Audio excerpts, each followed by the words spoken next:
老天爷，我上辈子在现代已经走完了一生，了无遗憾。你却让我临死前穿越到这大梁国当个叫花子，你到底在想什么啊？哎，大哥，你是要抢我馒头吗你 ？fuck， 什么意思，大哥？你要想要的话跟我说一声，我就给你。fuck， 你说你给我馒头，我就给你。不许欺负我弟弟！你再欺负我弟弟，小心我下次我咬死你！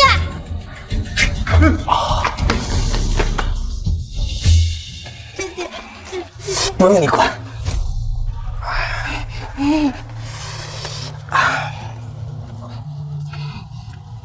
弟弟起来。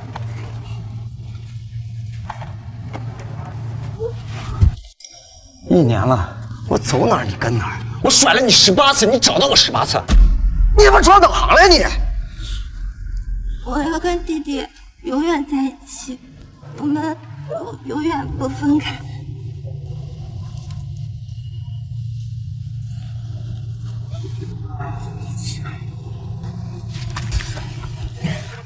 看好了啊！我再跟你说一遍，我不是你弟弟，我不是你弟弟，听见了没有？以后别再来烦我啊！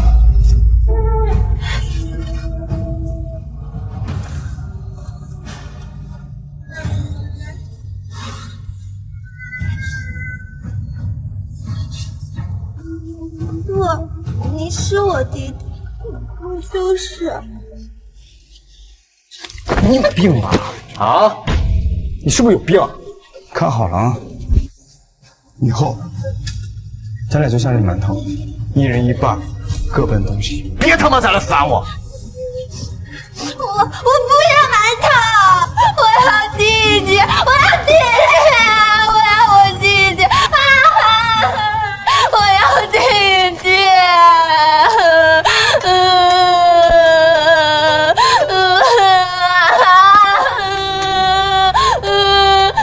啊！不走了行不行？不走了。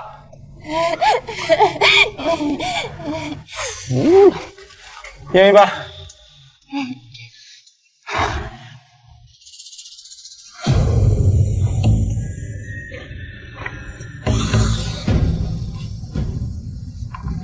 哎，哥几个，想活命，跟我们去矿场挖矿去。都快1年了，还没有落水的消息吗？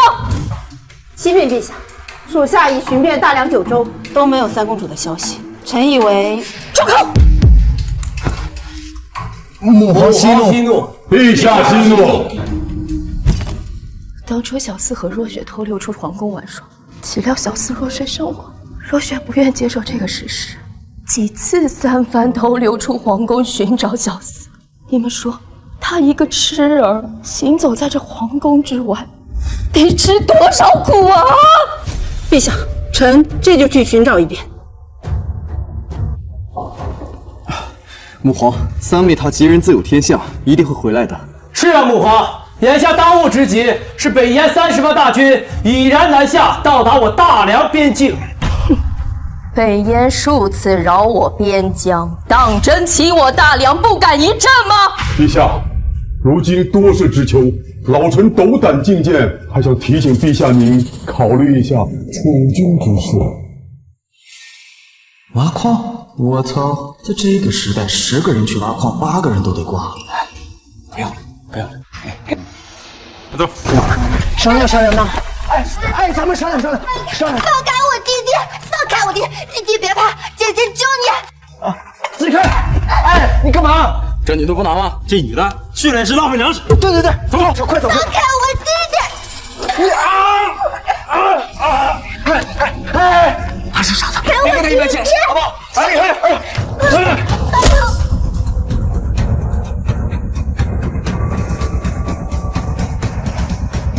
傻子！傻子！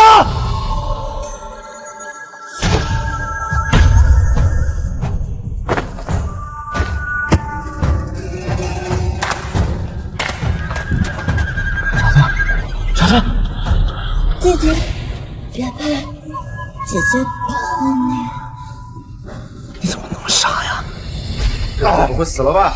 死了也是活该，跟我们走。别逼我动手！我去你！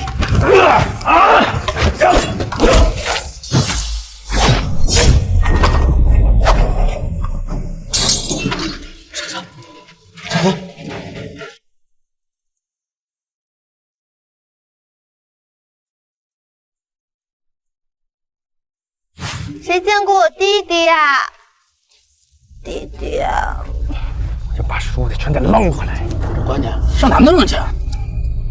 你们见过我弟弟吗？哎，没见过。哎，妹妹，这妞虽然脏点，但是长得好像还挺带劲。我和她同事挺值钱的。我知道你弟弟在哪里。真的啊，就在那边。我带你去好不好啊？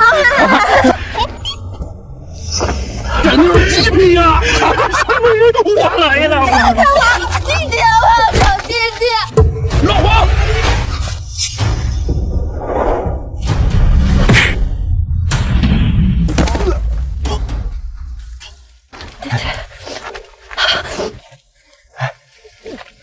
别怕，我是来救你的。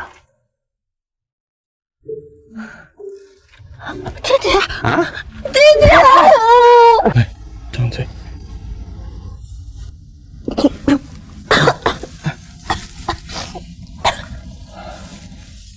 对不起，弟弟，你别丢下我一个人，我好害怕。傻。弟弟别怕，姐姐救你。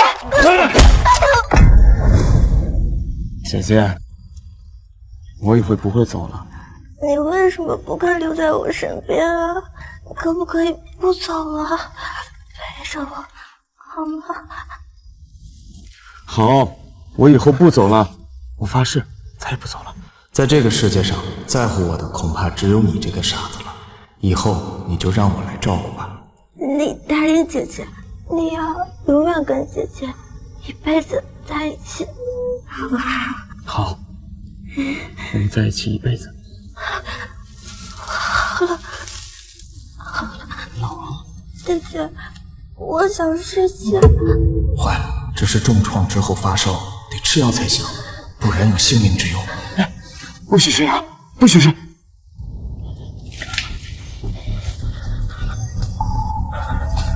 这点钱想买药太难了，得出去想想办法。你在这等我，我一会儿就回来，好不好？啊！不要丢下我一个人。我不丢下你，我很快就回来啊，很快，很快。别走，别走，别走！你不是说不会丢下我吗？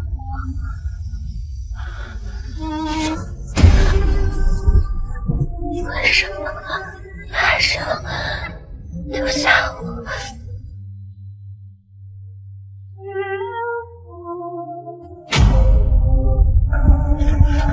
掌柜的，按照这个药方给我拿2副药。还有，先生，您这上面的药材啊，每一样都贵着呢，没个200-300两可下不来台呀。本店概不赊账，您带钱了吗？200-300两啊？好，你先拿，钱我一会儿送来。钱！各位，又到了1年1度的国子监出题日，答对1道题者赏银100两，并且可以获得国子监入学的考试资格；答对2道题者获得赏银200两，还可以不用考试，直接成为国子监的学生。敢问王牧师，若能答对3题呢？3道题。能答对1道题者都寥寥无几，能答对3道题者还没有出现。拜见祭酒大人。凡是能连续答对3题者，赏金100两，而且本祭酒会向陛下举荐，推他入朝为官。哇，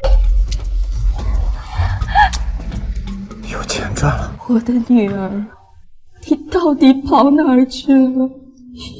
你失踪不说，还总虎视眈眈。你的2个同父异母的哥哥也已经羽翼丰满，觊觎皇门，大臣们又各怀鬼胎。你要是再不出现，娘亲真的要顶不住了。陛下，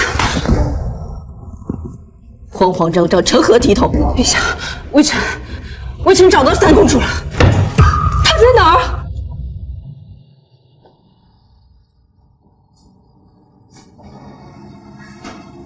我的女儿，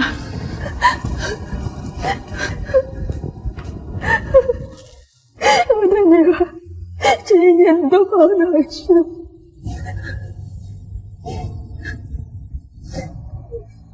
怎么变成这个样子了？启禀陛下，微臣在一间破庙内发现三公主的，她当时发着高烧，还受了重伤。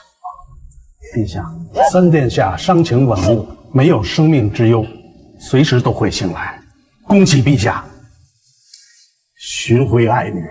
到底是谁吃了雄心豹子胆，胆敢伤害朕的女儿？给朕查，给朕查！属下查到三殿下在外流浪时，一直什么？一直跟一个男性流民在一起。属下认为，他就是罪魁祸首。此人有目标，为什么不给我抓来？微臣已经下令全城进行搜查，相信很快就可以抓到。一旦抓到这个畜生，给朕千刀万剐，凌迟处死，砍下头颅悬挂于城墙之上。还请祭酒大人宣布第一题。好，那本官就说第一题。本官近日得知，这京城之内至少有2人头顶的头发根数是相同的。那么问，本官是如何得知的？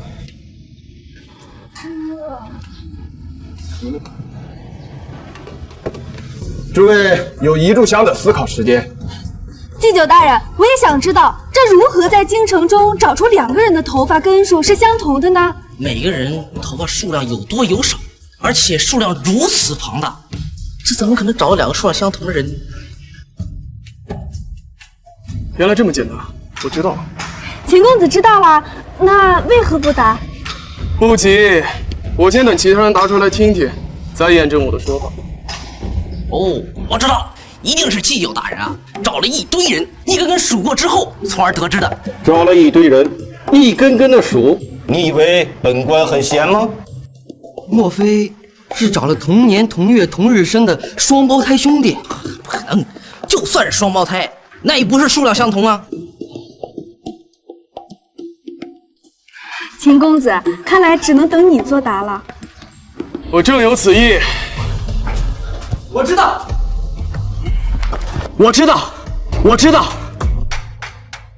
哪来的叫花子？这里是什么地方？你区一个小叫花子，还想来答题？赶紧滚蛋！这有规定叫花子不许答题的吗？那倒没有。这小叫花子还挺自信，秦公子，你不怕他抢了你的风头？笑话，一个叫花子如何答得出来？反正还有些时间，让他闹点笑话。这答案很简单，想找到2个头发相同的人，那你们可以去流民街看看，那里的流民头生虱子，苦不堪言，所以他们的头发剃得越短越好，所以很多人是光头。想找2个头发数量相同的人，很简单。原来如此，是光头啊！对呀，只有光头的数量才是相同的。原来是这样，秦公子是否跟你的答案一样？被他抢先一步，不过没关系，还有2题。你答对了，赏。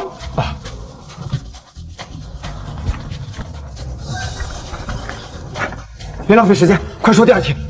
只有答完第2道题，我才有足够的精力。你想答第2道题，你知不知道有个规定？什么规矩？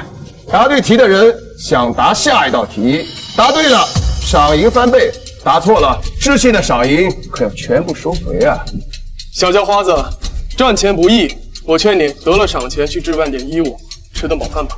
无需你操心，请出题。你良言难劝，该死鬼！待会儿答不上来，输了赏钱你可别哭。不错，一个小小的叫花子能有如此的气魄，非常好。诸位，本官这就说第2题。玲珑县有一位有钱的李员外，膝下有2子，大郎和二郎，兄弟2人皆善骑术。大郎的马名为踏雪，二郎的马名为追月，都是以速度见长的良驹。时过境迁，李员外年事已高，为了确定继承人，便将兄弟二人带到赛马场。大郎、二郎，你们骑着马围着马场跑一圈，谁的马先跑完为输，谁的马后跑完为赢。赢的继承家产，输的分家而出。跑得快的还输，这难道是要比谁跑得慢吗？那这怎么赢呢？比赛开始后，兄弟二人驾驭着自己的坐骑，原地踏步，不舍得往前挪一寸，生怕输于对方。就这样过了一个上午，兄弟二人还在原地踏步。这别说半天了，这就算给他们一辈子，估计也分不出先后啊。那么问题来了，在如此的情况之下，用什么办法能让兄弟二人快速的决出胜负？请诸位仔细思考作答。秦公子，你可有想法？这似乎有点难，让我斟酌一下。简单，我知道。简单，我知道。你确定？我确定。哎，年轻人，我可提醒你，你要想好了再答。若是你答错了，上一题的赏金本官可是要收回的。祭酒大人，他不知天高地厚，就让他答吗？我也很想知道，到底如何才能分出输赢？这大郎、二郎两个人想分出输赢很简单，大郎骑的是踏雪，二郎骑的是追月。想要分出输赢，只需要让他们交换坐骑，让大郎骑二郎的追月，让二郎骑大郎的踏雪，那胜负就可以分出来。原来是这样。年轻人，你很不错，你又答对了。怎么就答对了？不就换了匹马吗？我知道答案了，秦公子。规矩是谁的马先到了终点，谁输。当两个人换了马之后，一定会以最快的速度冲向终点的。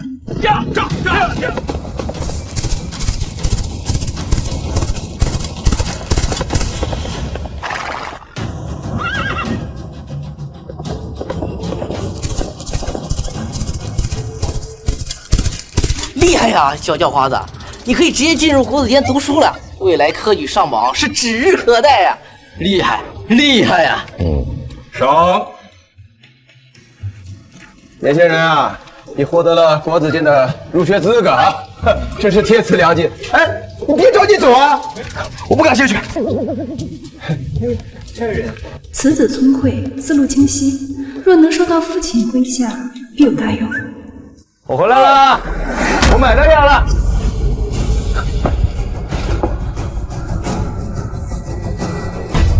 我回来了，人呢？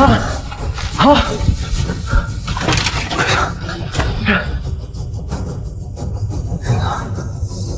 人呢？人去哪了？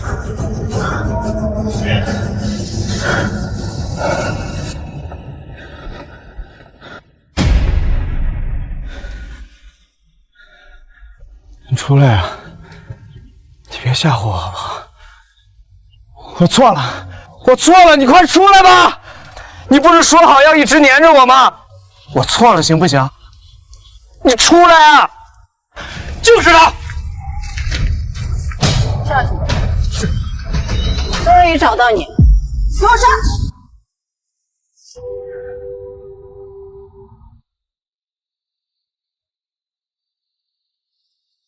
母皇，你已经几天几夜没合眼了，您还是回去歇息一下吧。这里有太医和宫女守着，您要是不放心，由我和二弟亲自守着三妹。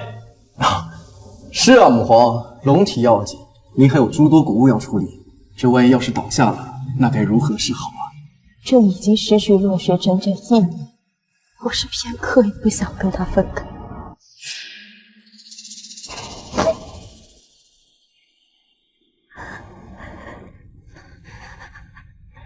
弟弟，别走，别走，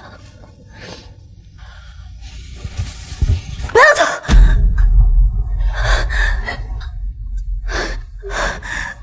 女儿，我的女儿，你醒了，你终于醒了！我要找你找得好辛苦。我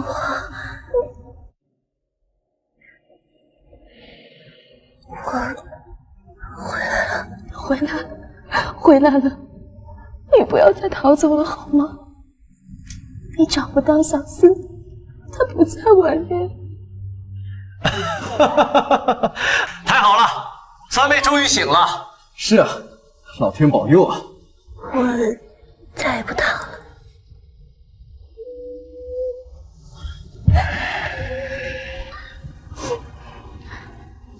女儿你，母皇，我知道弟弟已经死了，我永远都找不到他。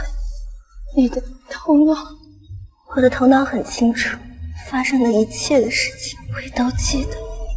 母皇，我不傻了。你好了，你终于好了，终于好了！苏建、苏超，你把二人送去昭告天下，朕的女儿回来了。朕今日要册封苏若雪上帝，回我大梁储君。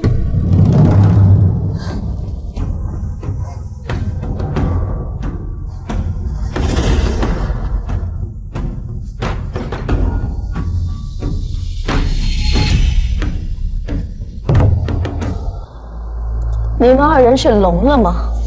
听不懂朕的话吗？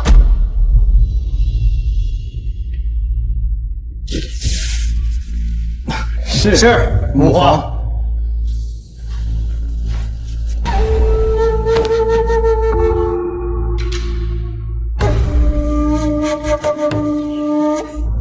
母皇，为何要传位于我？不传位给你，难道传位给苏建、苏超吗？你才是朕的亲生女儿啊！可我是女子啊！朕也是女子，况且你四弟极有可能是被苏建、苏超害死。趁我现在还能够制衡住他们二人，我要尽快为你培植势力，日后你才能够制衡他们二人，一起皇武百官。好吧。若雪，娘知道你才刚刚苏醒，就要面对复杂的朝局，会让你措手不及。你是娘唯一的亲人，也是娘唯一信任的人。娘虽然是一国之君，但娘也要依靠。女儿明白，女儿定不会推辞。女儿，你放心，娘已经让小兰去寻找那个诓骗你的流氓，相信用不了多久，他的头颅就会呈上来。诓骗我的流氓，就是那个一直将你控制在身边的流氓啊！别怕，我是来救你的。那你答应姐姐，你要永远跟姐姐一辈子在一起，好不好？女儿，女儿，怎么了？是不是那个流氓伤害你太深的功夫，想到就让你头痛不已？不怕不怕，回来了，已经回来了，有娘在，娘在，娘在啊，娘在，娘，不，娘，您不能伤害他，您绝不可伤他性命。为何？因为我刚走丢时，差点遇险，是他救了我，而且也是我主动跟着他的，他没有利用过我，更没有伤害过我，只是一次次的抛弃我。完了，哑巴！速去找小兰，何必要留下此人性命？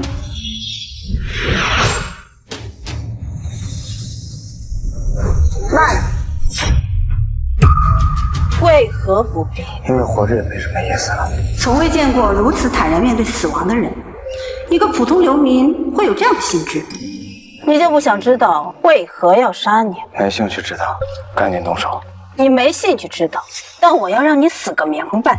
你伤害欺骗了三公主殿下，当今圣上要将你就地处死。陛下今次你也算死得轰轰烈烈。什么三公主三殿下，陛下要杀我，说他妈啥呢？怎么，你连死都不怕，却不敢承认了？给我把她架起来，剐够1000刀，再除去首级。拜托，你要杀我可以，你让我死个明白。什么三殿下三公主，我根本就不认识，我怎么伤害她？你不认识？你要是认识，就算借你100个胆子，你敢伤害她吗？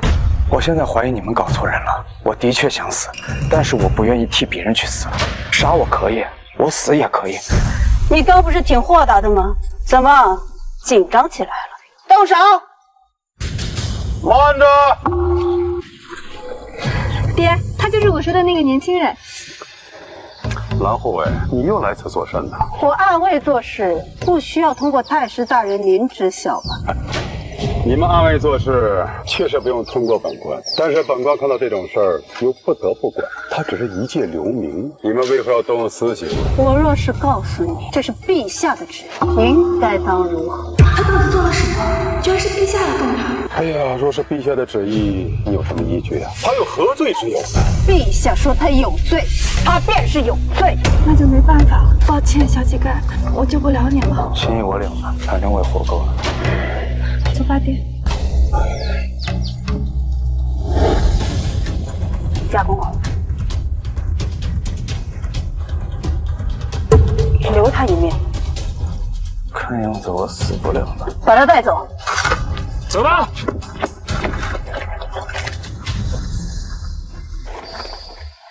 此人到底是何方神圣啊？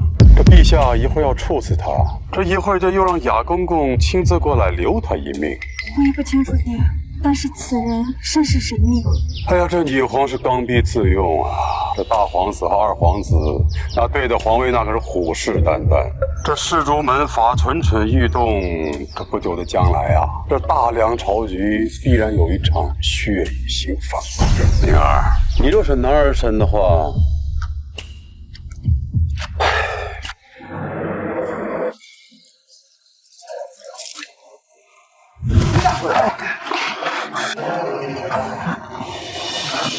弟弟起来。这，一人一个，一人一个。怎么了？来喝口水。吐，好了吗？哎，这不能这么吃，这么吃。果然，有些东西要失去之后才会想着珍惜嘛。对不起。你对不起谁啊？我对不起。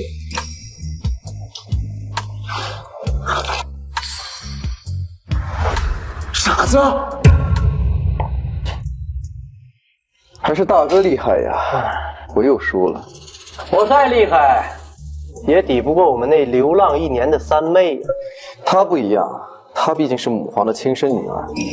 咱俩算了吧。都怪父皇无能，非要让一个女人当政。现在倒好，他死之后，一个女人大摇大摆地当起了皇帝。大哥，这话可不能乱说呀。怎么？这里还有外人？还是说二弟要去告发我呀？就算没有外人，这话也不能乱说。毕竟母皇当朝已经是近20年的事实，未来恐怕会一直持续下去。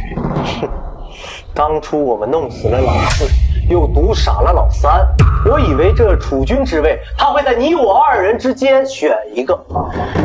哎呀，故此我们明争暗斗了这么久，结果想不到啊，真是可笑。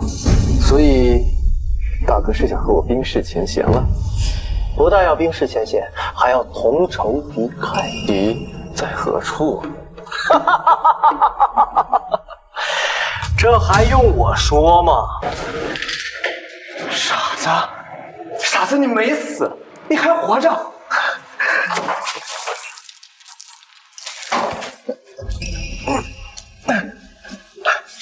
傻子，不认识我了？我呀，傻子！大胆奸民，你可知道你面前的是大梁的3殿下？昨日更是被陛下册封为少帝，你敢叫他傻子？你不要命了！真的，你竟然是3殿下，还成了少帝！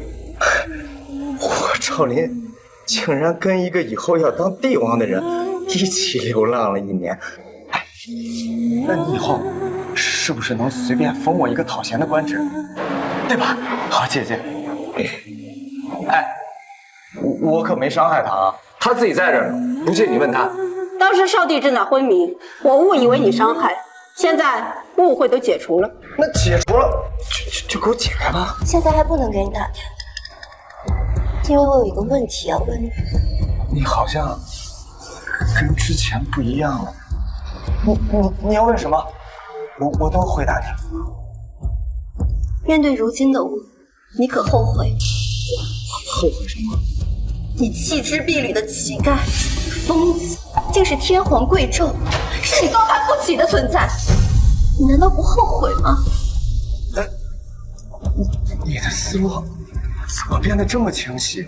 你不傻了？我为了救你，差点被人打死，你却把我丢弃在破庙之中，不顾我的死活。我没有。若非母皇将我寻到，我现在早已死去。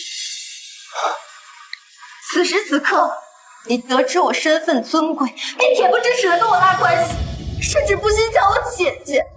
你以前叫我傻子、疯子，是一条鬼，都没有叫过我姐姐。你甚至让我给你封个官儿当，你简直丧心病狂！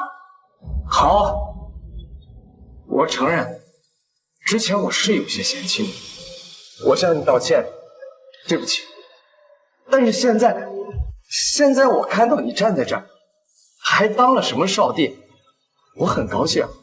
我看到你好了，我更高兴。我还能再见到你，我这辈子已经没什么遗憾了。今天是我最高兴的一天。够了！你到底要假惺惺到什么时候啊？你不要以为趁着我精神失常的1年里，错把你当成我的弟弟，你就能在我身上讨到半点好处。我告诉你，你刚才说的一番话，不但不会让我对你有半分好感，反而令我作呕。你觉得我假惺惺？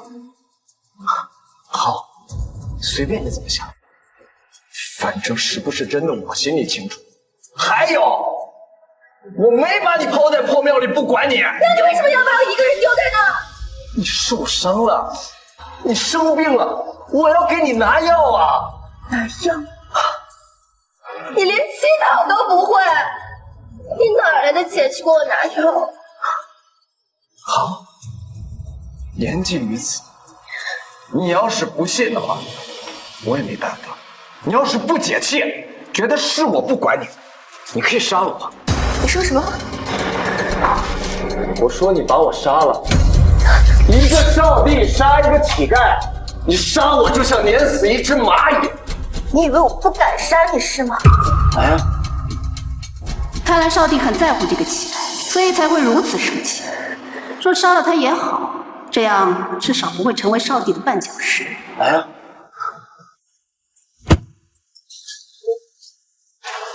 记住，你以后是要当帝王的人，你要杀各种各样的人，不同的人。你现在连我都不敢杀，你以后怎么当帝王？这样，你先拿我练练手，杀吧，杀吧！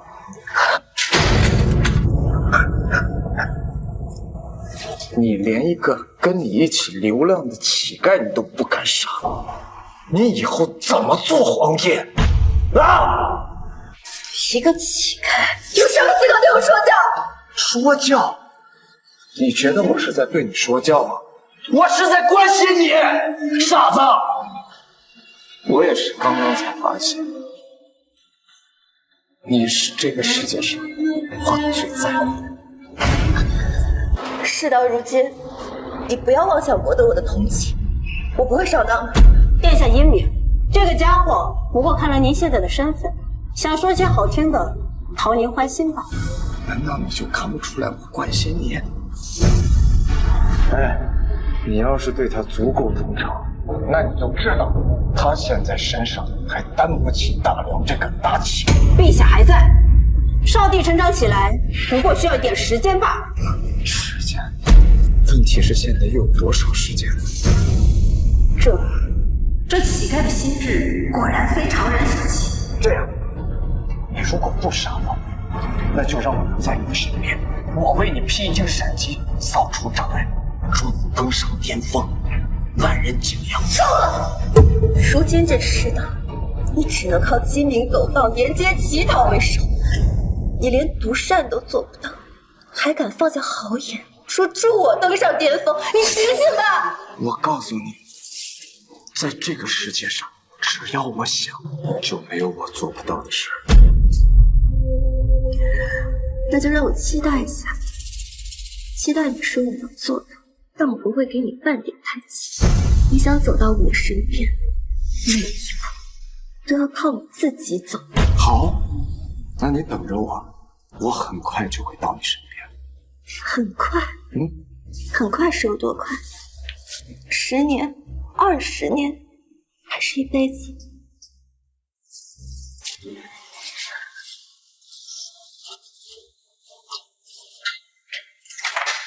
殿下善良，你若是想在他面前装装样子，恭喜你，你很成功。所以你也觉得我在心里死？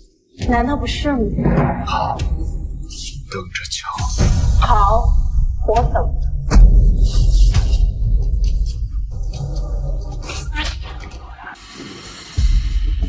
少帝，你怎么处置？放了吧，让他自生自灭。您不相信他能走到您身边吗？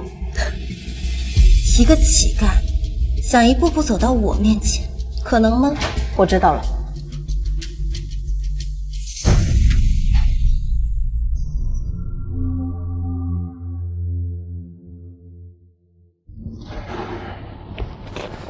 兄弟，拿钱买点食物。谢谢啊，但我不是狡猾的，把钱留给有需要的人们。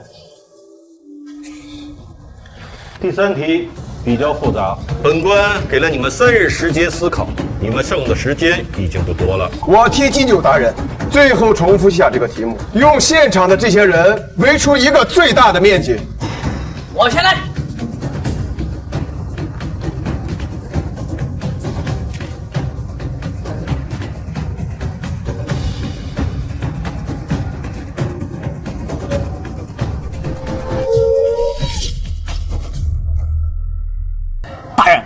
依我所见啊，无论怎么算，只有正方形才是最优解的，而他们所有人所围出来的面积呢，则是最大的空间。祭酒大人，可对否？错啊！我来，我几乎计算过每一个形状的所有平方面积。我发现了一个严重的问题，那就是在摆放这个形状的时候，它产生的夹角越大，那么它的平方面积就越小，而产生的平方面积越小，它的夹角就会越大。而圆形没有夹角，所以我认为圆形是在有限尺度内能围出的最大平方面积。若是诸位不信，便可拿尺子丈量对比。不用量了，这位秦公子，你答对了。之前被那个小叫花子抢了风头，现在终于轮到我了。难道这传说中的第3题就这么简单？他说的对。但是你只说对了一半。这不是前几日那个小叫花子吗？他居然也来了。你不是？我不是在这里。你小子消失几天又突然出现侥幸，什么叫我只说对了一半？难道你有办法摆出比这囊括面积更大的形状？秦公子，这位年轻人说的没有错，你的确只答对了一半。还有对一半的答案？这个题目的答案也只有祭酒大人知道。我也是猜悟了很久，才猜悟对了一半啊！我也很好奇呀，我也是陛下告知我的。正常来说，只要不是傻子，有逻辑思维，一般都能答对一半。好，我倒要看看你的那一半答案有着大多少。比你大很多，10倍、100倍、1000倍、10000倍，乃至10000倍。1000万倍，就用这几个人，你能摆出比我大1000万倍的面积？扯淡！祭酒大人，你3天前说过的话可还作数？算数，你明日就同我一同入宫拜见陛下。那你的意思是，等于公布我答对了？你能刚刚说出那些话，自然就证明你已知晓答案。他都还没把答案说出来，祭酒大人您就说他对了，我不服。为示公平，你给诸位演示一下吧。好。哎，快！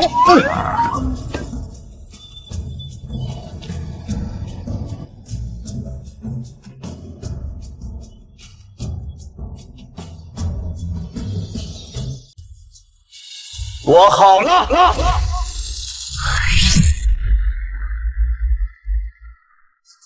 你这不扯淡吗？这不还是个圆吗？你只不过把它们翻了一面，这面积还不是一样？他做的已经很明显了，你们难道没人懂吗？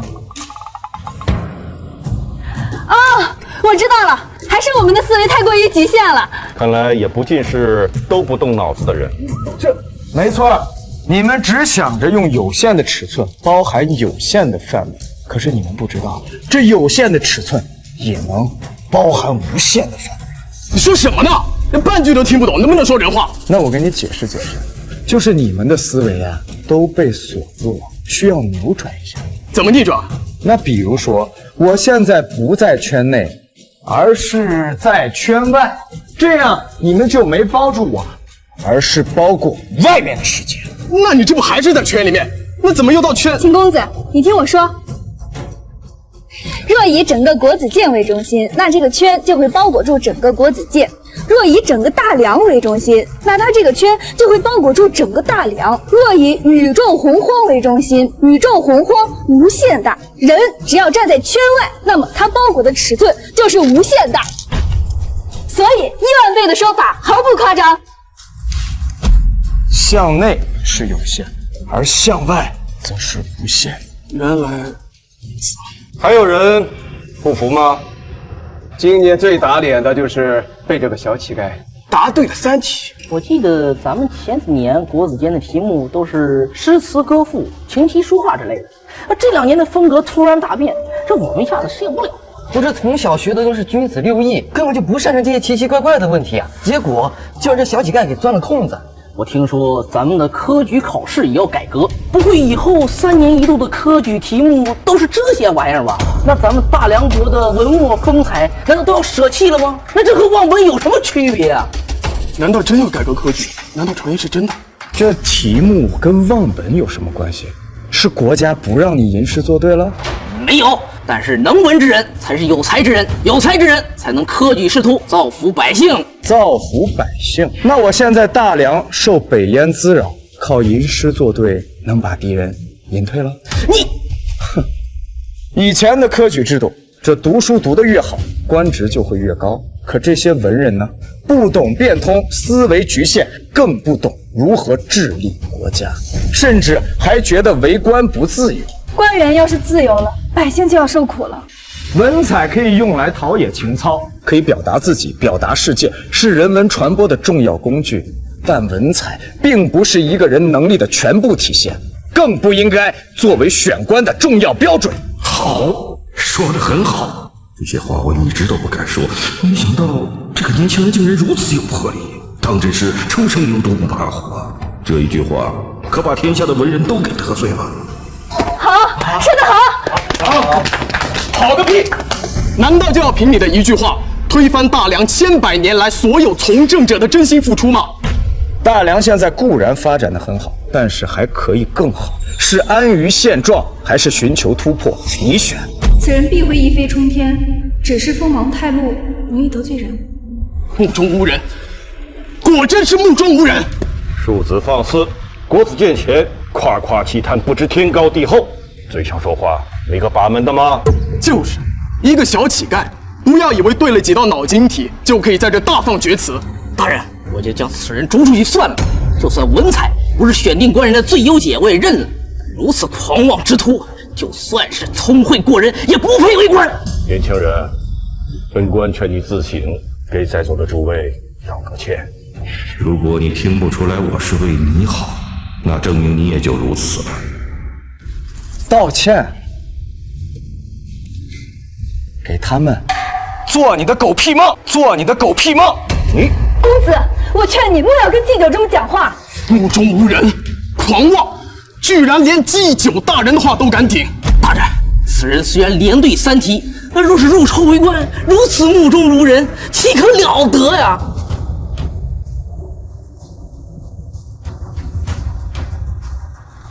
年轻人，我希望你能明白我的意思。我懂你的意思，但是你不懂我的意思。我的意思，你是想要气煞老夫吗？果然听不懂人话，可惜呀。这自古以来，凡是重大的改革，绝对不能是温水煮青蛙，否则煮着煮着，这水的温度就低了。重大的改革需要的是决心。老夫很有决心。决心？你有？面对这些世子，你尚且顾三顾四、畏首畏尾，你的决心在哪儿？错了。那个3道题的事宜已经结束了啊，大家都散了吧，散了吧，散了。什么玩意儿？太嚣张了！得亏他是在这国子监，要是在外面，我非揍他一顿不可。一个小小乞丐，把嘴硬当器件，以为这种方式会得到大家的尊重，殊不知，完全是个不讨喜的傻子、疯子。此人如此锋芒毕露，看来是心有目标。他的目标令人好奇。那我走还是不走？你跟我走，进宫拜见陛下。你先把自己清洁一下，以免误了陛下的眼。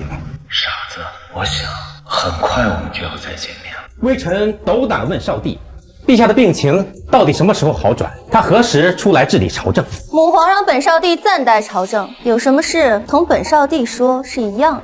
那微臣便说了，今年我户部账目相比去年收缩近7层，已经到了亏空的边缘。根本原因在于整个北域今年竟然没有收到半分税收，而南域更别说税收了。为了治理蝗灾，更是耗费3000余万两，入不敷出。如今中治国库唯有一个办法。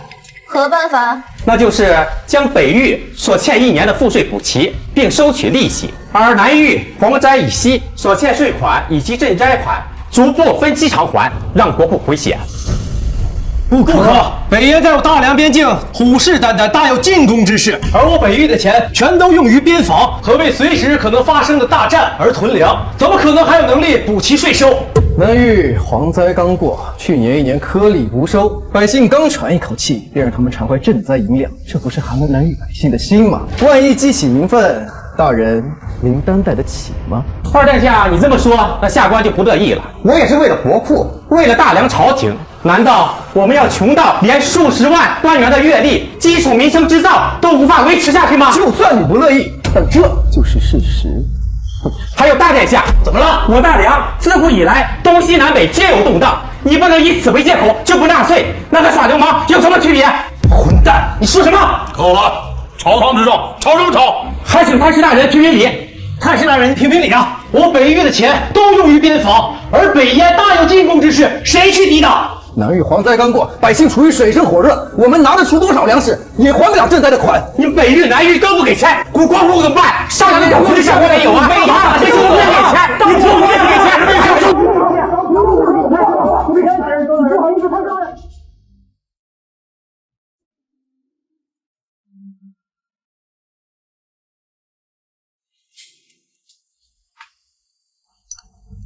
第一次上朝，感觉怎么样？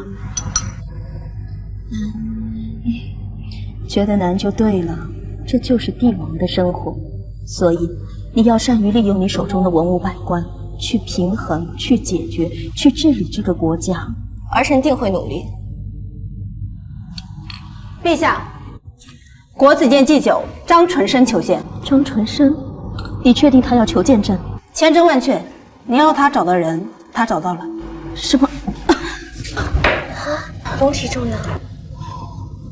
几年了，终于找到了，速速叫他进来。是。终于找到了，希望不要让我失望。母皇为何如此激动？这都是因为你呀。因为我。娘亲年轻的时候忙于斗争，耗费太多心血，这才积成内疾。母皇当然不希望你再走我的老路，所以您才……所以我一直暗暗寻找人才，一个能成为你大府的人才。可惜我大梁科举制度过于迂腐，一时间又难以扭转，我便暗暗让张纯生根据我的要求去寻找心仪的人才来辅佐你。对不起，母皇，都是儿臣无能，才让您这么操心。傻孩子，我是你娘亲，为你做什么都是应该的。臣参见陛下，参见少帝。祭酒大人免礼。人呢？带来了吗？回陛下，在殿外候着。你且先说说他的情况，身家背景可曾了解清楚？陛下放心，此人出身微末，且无半点背景，原是那北方逃难难民的遗孤，在外流浪多年。流浪？这么说是个乞丐？乞丐，但我不会给你半点台阶。你想走到我身边，每一步都要靠你自己走。好，那你等着我，我很快就会到你身边。怎么可能是他？婉儿，怎么了？没事，母皇，只是儿臣前段时间也在外流浪，所以对乞丐二字有些感慨。陛下，此人的确是乞丐，所以没有让他直接入殿，让他在外面候着。若是陛下嫌弃，我可以让他走，以免误了陛下的眼。容朕思索片刻。是，陛下。婉儿，你觉得乞丐当中会有盖世人才吗？若是盖世人才，又岂会是一个小小的乞丐？那就……但儿臣也不能把话说死，只能说，也许吧。我本来底线至少是个寒门出身，没想到竟然是个乞丐。若我直接提拔，以他的身份，必然会使我都遭受诟病。但若我因他是乞丐便拒之门外，恐怕会让曾经流浪过的若雪不好受。还是见面再说吧。他当真连续回答对了朕的3个问题，千真万确。那就先叫进来吧。是。陛下有旨，进来吧。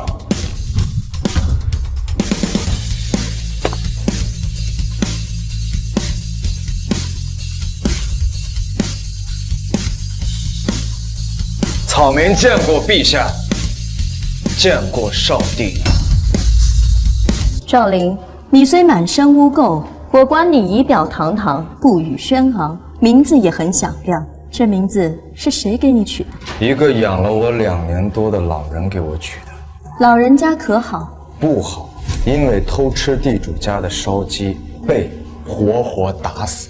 竟有此事，可有报官？陛下，您觉得一个偷吃的乞丐报官有用吗？放肆！陛下问话，你回答便是，竟敢反问，你好大的胆子！若在君主面前，连反问的勇气都没有，还谈什么治理国家？还谈什么做官？充其量不过是一群滥竽充数、按部就班、阿谀奉承的混子罢了。赵灵，你如此不敬，你就不怕朕杀了你？我一个臭乞丐，我怕什么？实不相瞒，我早就想死了，只不过一直没能如愿。若朕有意推举你当官，你觉得你能当什么官？什么官都行，哪怕是9品小吏，我也不嫌。你给我的感觉，你很想做官，这是为什么？因为一个人，因为一口气，因为只有做官，才能离我的目标越来越近。少帝，你觉得呢？赵灵，朝堂上兵不认血，你一个小小的乞丐，上去就是找死。我给你一个机会，我赐你100万两黄金，你可以去购置田产、房产，过一个安逸的普通人的生活，可好？普通人的日子，少帝，我要怎么做，怎么说，你才能相信我？莫说是100万，就算是1000万，也动摇不了我半分。你，还请母皇决断。考虑到你的背景，又未经过科考，朕只能以你连破国子监3题为由，破格提拔你入朝为官。至于职位，户部还缺一个堂主事，乃侍从5品，这已经是朕能给你的极限了。陛下赐官，还不快快谢恩？多谢陛下。谢的话暂且用不上，朕只能给你1个月的时间。若这1个月之内你不能做出什么建树，证明你也只是绣花枕头草包一个，朕会亲自摘了你的乌纱帽和人头。不用，如果我做不到，我自己把头给你。小兰，带他去户部报道。是，陛下。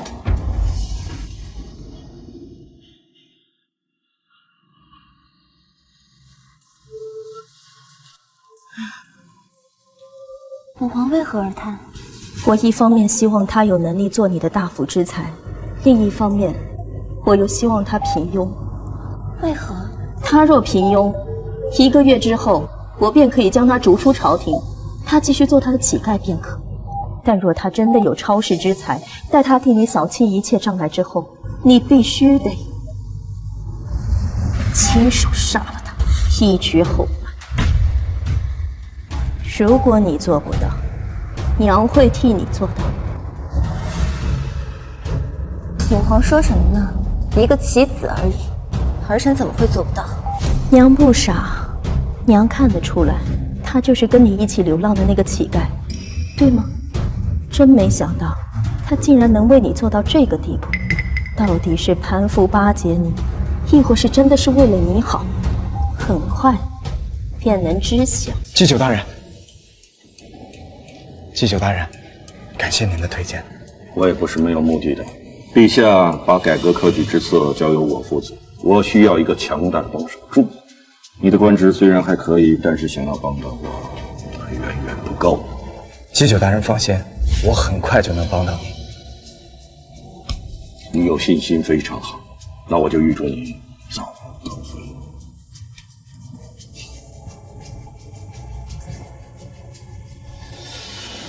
赵莲，随便添字好不好相称？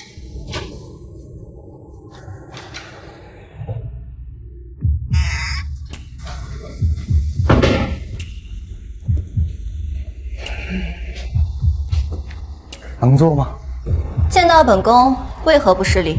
至于这么简单吗？赵琳，你到底想怎么样？什么怎么样？我们不是说好了，只要我能走到你身边，你就让我保护你？傻子！大胆！再叫我傻子，我杀了你！你到底是怎么蒙骗过关，得到张继久的推荐的？你想纠缠我到什么时候？你就不能放过我？你不觉得我们已经不是一个世界的人了吗？如果你做不到，娘会替你做到。我们不是一个世界的人了吗？哎，我们头顶着同一片天，脚踩着同一片地，怎么就不是一个世界的人了？哎，这曾几何时啊，我们还在这10变天的后厨里面偷别人剩下的东西吃，但没想到今天在这最大的包间用膳。嘿，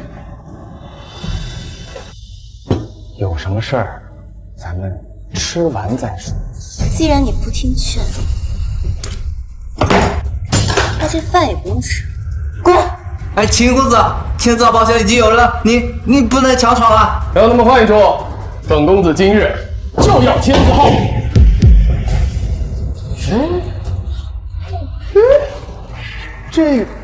这个人怎么看着那么眼熟呢？是啊，这个人好像在哪儿见过。这不就是那个答题的乞丐吗？哦，对，就是他。这几日不见，反倒人模狗样了啊！别瞎说，万一他真被祭酒大人推荐去当官了呢？哎，不可能！就他那天那目中无人的样子，连祭酒大人都不放在眼里，怎么可能让他当官呢？小乞丐，今日本公子高兴，要在天字号宴请诸位，还得麻烦你让一让。当然，你旁边这个姑娘可以留下，本公子一并宴请了。哎，说得很好。秦公子，我们认识，还一同答过题，不如我们一起入戏就坐吧。明明，我还真没有兴趣和乞丐一块上，还是算了吧。要不咱们换一家？你不是说过要为我披荆斩棘吗？怎么，这点小事就难倒你了？我这不是怕太高调影响你。哎，大哥，哎，你敢打我，你可知我爷爷是？哎呀，你爷爷是你爷爷，你是你。本官乃户部堂主事从五品大人，尔等不仅辱我，还要让我离开。谁给你们的狗胆啊？你是从五品大员？睁开你们的狗眼，看仔细。不公啊！一个乞丐竟然直接上了5品，这让我等苦读了10年的学子寒心啊！真是的，怎么会变成这样啊？别太嚣张了，不过区区从5品，对我秦家来说不值一提，对在座的诸位来说也不过尔尔。什么你的？赵大人，你们这帮世家子弟，仗着家族背景雄厚，可你们呢？有一官半职吗？再在我面前耍横，我还打你们！你两个废物，走，滚！赵公子，你不该如此。我的事儿用不着你管。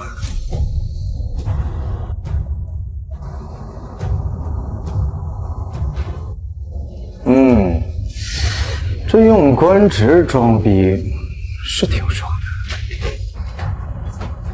的，是爽。但今日你可把京城一半的世家都得罪光了，你会怕吗？怕，我就不会这么做了。希望你在朝堂上也像今日这般硬气。吃一口。没胃口。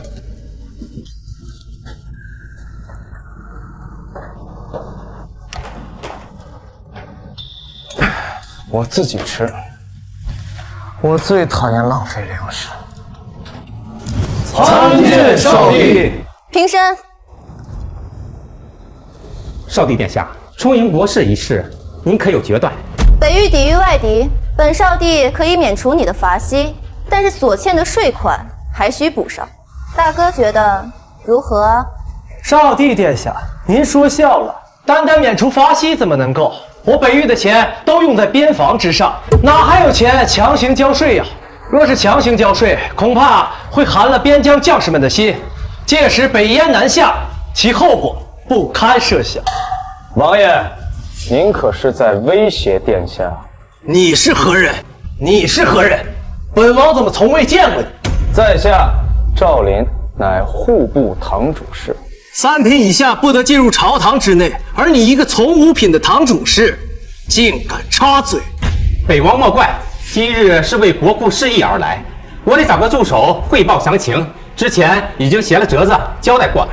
哼，下官虽然官小，但是明白一个道理：这朝堂之上百官敬言，乃是常事，所以我是能插嘴的。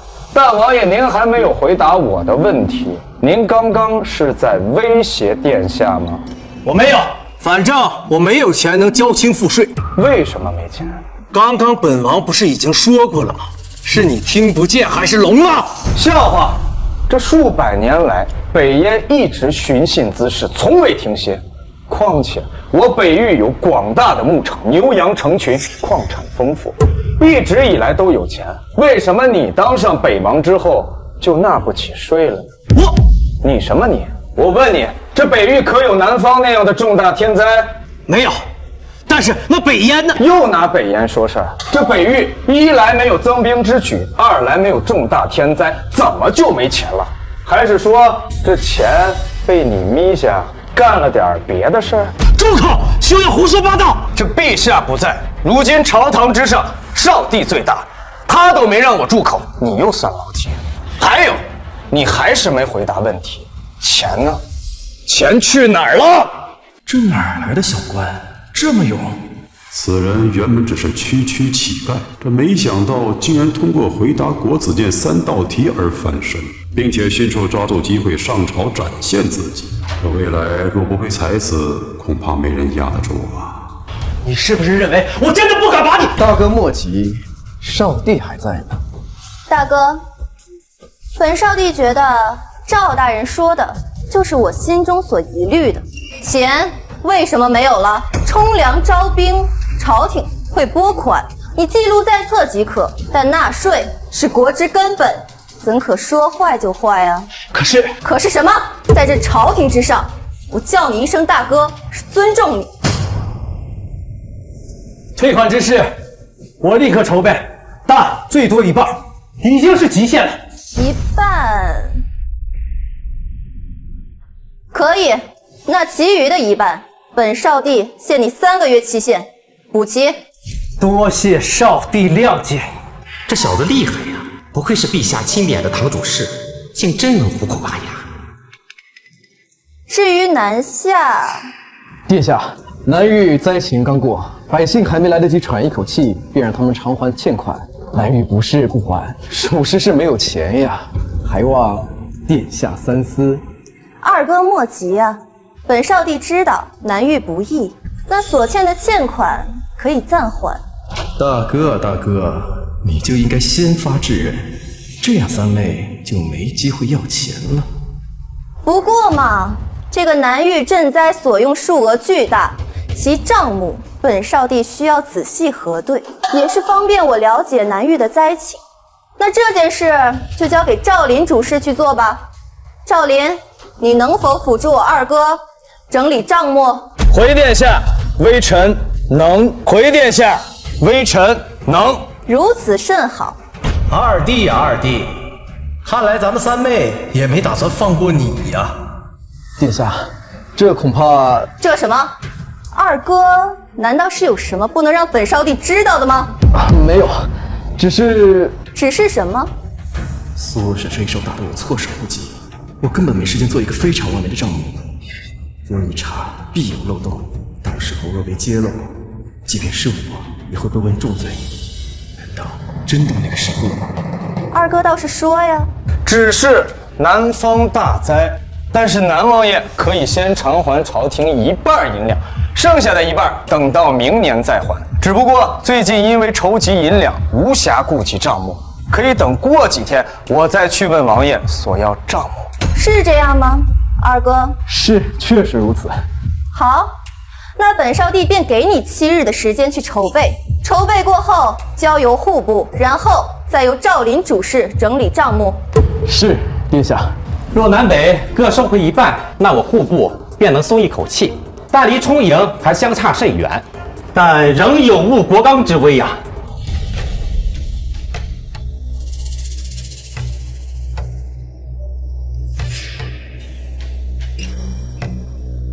启禀少帝殿下，老臣有本启奏。准。殿下，马上就要到了我大梁王朝祭祖之日了，这可是大事啊！所以，若是能收回南北所欠银两，还请尽快拨予我礼部。我礼部还等着这笔钱筹办祭祀大典呢。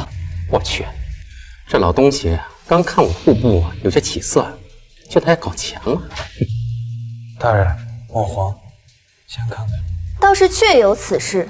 那今年祭祖，吕布需要多少银两啊？回殿下，去年耗资1100万两，今年我大梁王朝拮据，礼部可以压缩各项，控制在1000万两以内。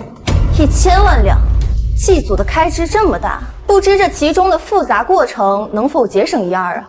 殿下说笑了，祭祖历来是我大梁王朝的重中之重，节省祭祖便是对祖先的轻慢，漠视他们对大梁江山洒热血抛头颅的付出啊，这样会让列祖列宗感到寒心呐。吕大人，本少帝不是这个意思，只是今年情况实在是特殊，这开支确实太大了。难道陛下是觉得老臣在胡乱开支不成，甚至是手过流油？老臣敢清晰所有账目，精确到每一个铜板的去向，还请百官同僚监督老臣，若有半分不对，我愿以老命相抵。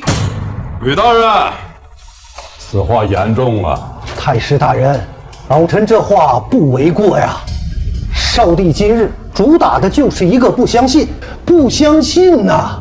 让一个不知从哪儿来的从五品小吏，像个疯狗一样在朝堂之上乱吠，一会儿质问这个，一会儿又质问那个。既然如此，那我先表明态度，免得以为老臣有私心呐。祭祖必须要祭，这是我大梁的传统。若是连传统都丢了，那我大梁的气节何在呀？那我大梁的气节又何在呀？吕大人，你这是在指桑骂桑呀？你方才说谁像疯狗？我说的就是你，怎么样？你个冒昧的老东西！你身为我大梁的礼部尚书，掌管文墨书理，骂起街来却像个扑街的老妇，广场的大妈。你对得起礼部尚书这4个字吗？你什么你？我看你还是告老还乡得了，免得传出去，别人说我大梁的礼部尚书居然无礼。我什么我？你个糟糕的老家伙！我只是在说祭祖之事，你不要扯东扯西。这祖肯定是要祭祖。你刚才也说了，我大梁是祖先们用血泪换来，可如果他们知道他们用血泪换来的财富被我们浪费在铺张浪费的祭祖上，而不是国家建设，恐怕他们气得连棺材板都盖不住了吧？你什么？等你100年之后，你有什么颜面去面对他们？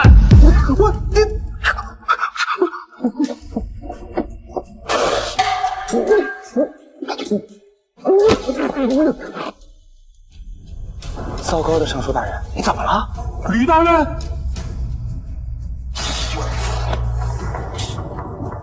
哎呀，少帝啊，吕大人急火攻心，气血上头，他晕过去了呀！来人，扶吕大人下去休息，传御医给吕大人诊治。好，回下去。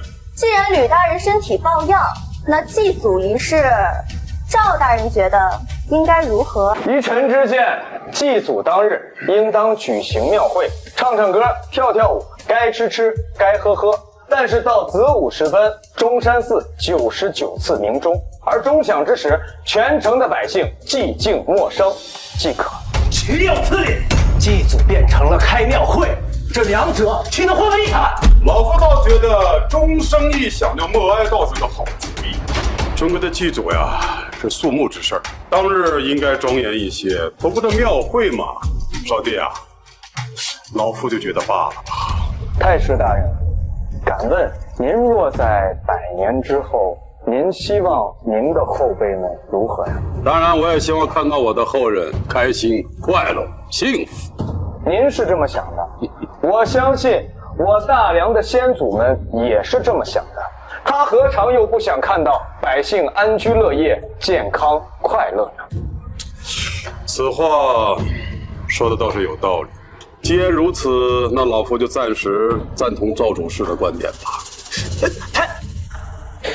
办庙会根本没多少开销，18000就能搞定。在当下国库收紧的情况下，我户部强烈赞同。我也赞同。好，那便如此决定了。岂有此理！今天哪儿来的疯狗，在朝堂之上一顿乱咬，害得我等各损失了上千万两。据说好像是个乞丐，在国子监答题的时候脱颖而出，被举荐入关。什么？乞丐？竟然是个乞丐，直接入朝为官？他必须给我死！大哥不可，他刚与我们有矛盾便死，这不是直接让人怀疑到我们头上吗？怕什么？兵来将挡，水来土掩。况且他若现在不死，日后必定祸端不断。二弟，这个道理你应该比大哥懂。若不是当初心软，只弄死了老四，而留了他一条性命，怎么会有今天这副局面？行，那就按大哥说的办。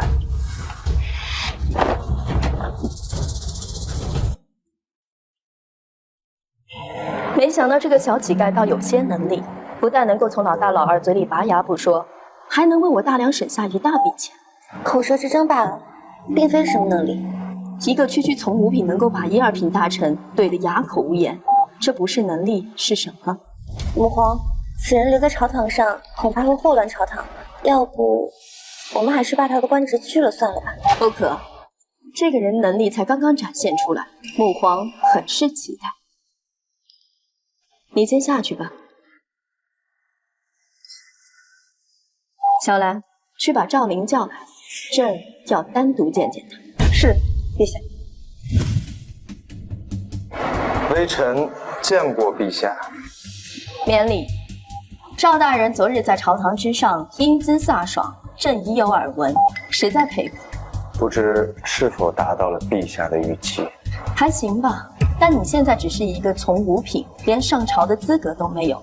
朕亦不能因为你用言语说服苏建、苏超偿还欠款，就给你升官，你还得再想想办法，立个大功。臣已有准备，还请陛下放心。赵灵，朕有个问题在心中萦绕许久。朕只知道你之前是乞丐，四海为家，却不知道你的家乡究竟是何处。你可还记得？赵灵当然记得。那是陛下，我跟您是老乡啊。老乡？难道不是吗？胡说！你可知我是何方人？你果然很聪明，这都瞒不过你。国子监那些超前的问题，再加上1个月的试用期，我脑子不算笨，自然猜得出。那你以前一定什么都会，不像我什么都不会。嗨，这男孩子呀，总喜欢学点奇奇怪怪的知识，说不定什么时候就能派上用场。陛下，您的身体是？年轻时候蒙着斗争，落下一身病，所以我才不希望我的女儿步我的后尘，希望你能帮助她，让她轻松一些。可这做帝王哪有轻松的呀？倒不如让她做个逍遥公主。可这江山是我辛苦挣下的，我怎舍得拱手让人？况且，我现在不是已经找到你了吗？毕竟你那么在乎她，我当然要好好利用一下。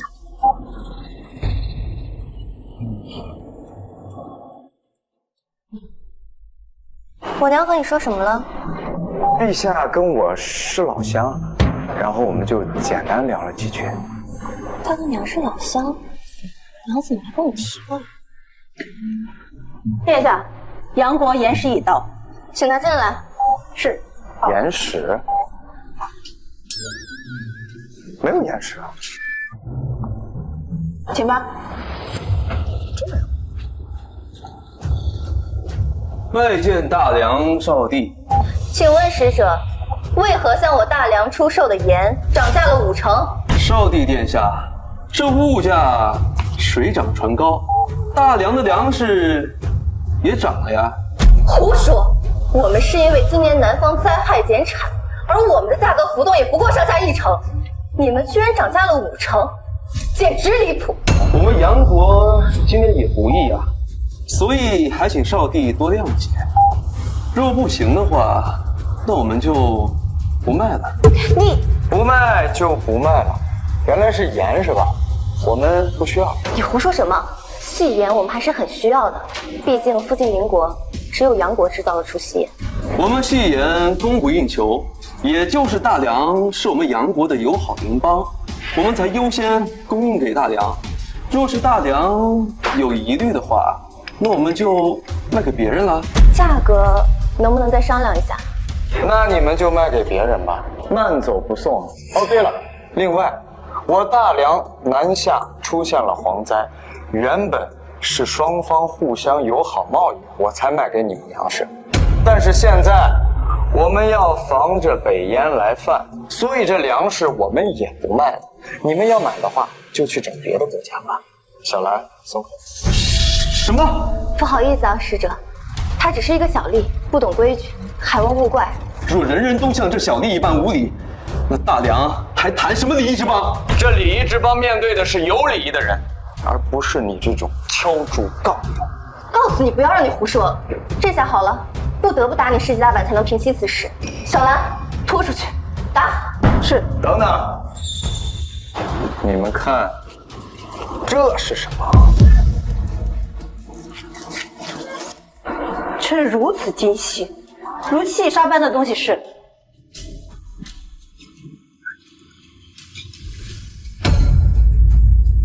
是盐？没错，是比他们杨国还细的盐。怎么可能？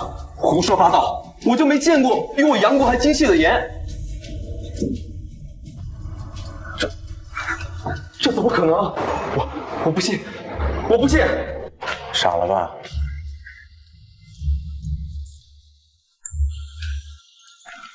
这是怎么回事？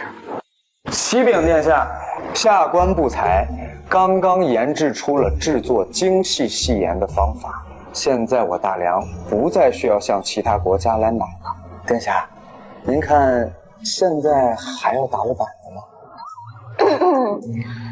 既然你刚刚说的都是实话，那自然算不上无礼。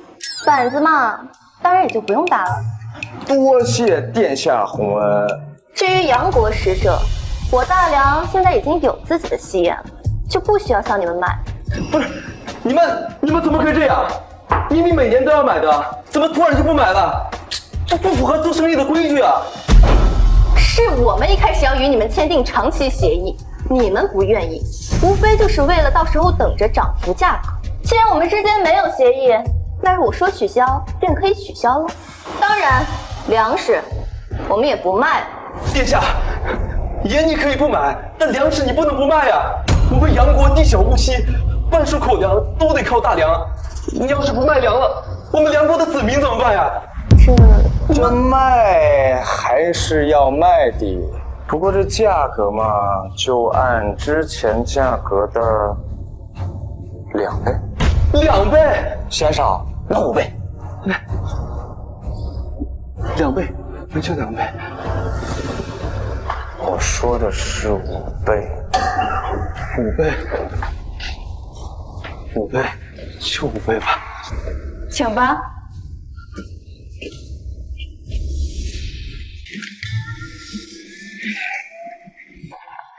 怎么样？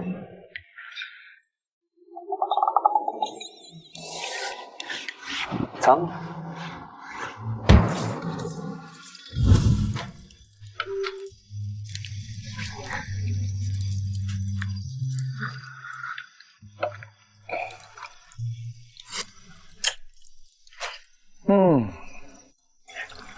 早晚有一天我要把戏眼练出来，这要是往上一撒，那得老香。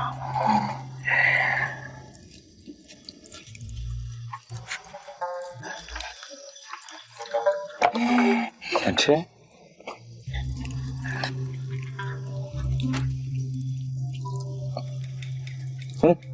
熟了。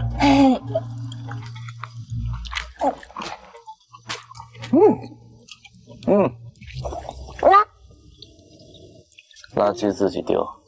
好的，给弟弟。谢谢你哦。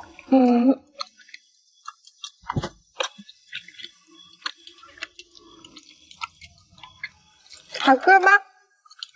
好吃。没想到你真的能制造出戏眼，这对于我大梁来说，能够节省一大笔巨额的开销，也能让我大梁的百姓都品尝到戏眼。这对大梁百姓来说，无疑是一个大举。那你是不是原谅我了？永远不。弟弟，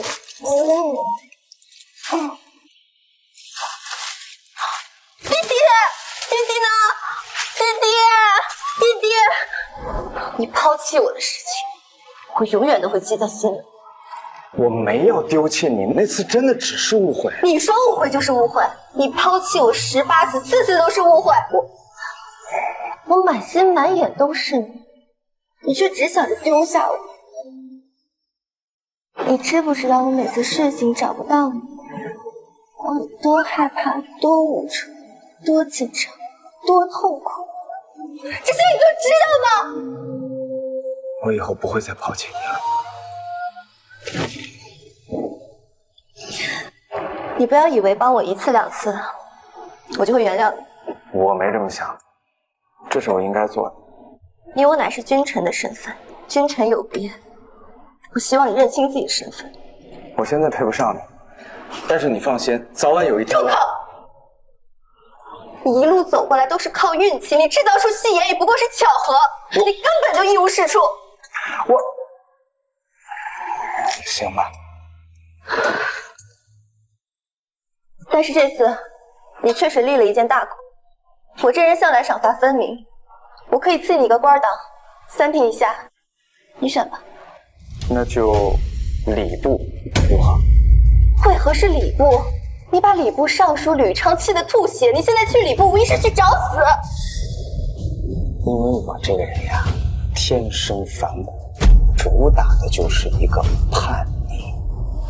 我得再立大功，礼部就是下一步。想想我就气呀！老夫为官数十载，竟让一个黄口小儿在朝堂之上当着文武百官的面气得吐血，这老脸啊都丢尽了。尚书大人勿恼，这小儿疯狗一个，而且只是个从五品官职，以后都没有机会上朝堂的，你也见不到他了。况且您可是2朝元老，谁还敢当着您的面提之前那件事呢？区一个乞丐，竟敢大放厥词，也不知道他说话的时候过没过脑子，真是气杀我也！尚书大人，消消气，消消气。为了这么一个小人物，气坏了身体，不值得呀。要不是碍于老夫这个身份，我定要将他扒皮、剥骨、抽筋。是他这种人，咱们不收拾他，有的是人代劳。那倒也是。现在大王子、二王子，估计肯定比老夫更要恨他100倍。对呀，所以您呐，就别把这小事放心上了。眼下秋闱将至，今年的科考题目也该拉上日程，您也该好好想想今年的题目了。吏部不是说今天要来一个新的礼部侍郎负责这件事情吗？这个新来的是何许人也啊？叫什么名字？从哪儿提拔上来的？这个是少帝钦点的，姓赵。姓赵？又是上边直接指派的，怎么总是喜欢干这些事儿啊？老夫倒要看看，这人到底是何方神圣。糟糕冒昧的老东西，你在吗？在吗？在你不回我一声？是你？是他？赵林，见过尚书大人。你来我这礼部做事啊？赶紧滚出去！老夫不想见到你。就是他气得您大人们慌，兴许他是来道歉的呢。你若是来给老夫认错道歉的，就马上给我在这儿跪下他3天3夜，也许老夫会考虑原谅你3分。认错？认什么错？道什么歉？你给我道歉！你做错什么了？你不是来道歉的。我当然不是来道歉的了。那你可以滚了。我也想滚，但是我滚不了啊！你什么意思？我重新自我介绍一下，在下赵林是少帝刚封的礼部侍郎，也就是您的直属下司。连口水都没有啊！什么？没听清？我再来一遍。喂，老夫还没聋，你居然是礼部侍郎，天理难容！大人莫慌，你这种人竟然能够直接连跳2级半，从5品到正3品，这怎么可能？除非你做出了惊天的贡献，否则怎么可能这么跳跃？我大梁最近攻克了戏言的制作之法，这事儿您知道吧？当然知道啊，此乃我大梁之福。在下不才，我攻克了，所以陛下就直接给我升官。不可能，不可能！那不然你们以为他为什么会连给我升2级半？那戏言的制作工艺是被你这种人攻克的？哼，简直是匪夷所思啊！这个一时吧，大脑开花，惭愧。我不聊这事儿，有别的事儿。最近秋闱将至，这考题还没出，要不咱们开个小会商量商量？哎，这题目呀，我已经出好了，要不2位过目？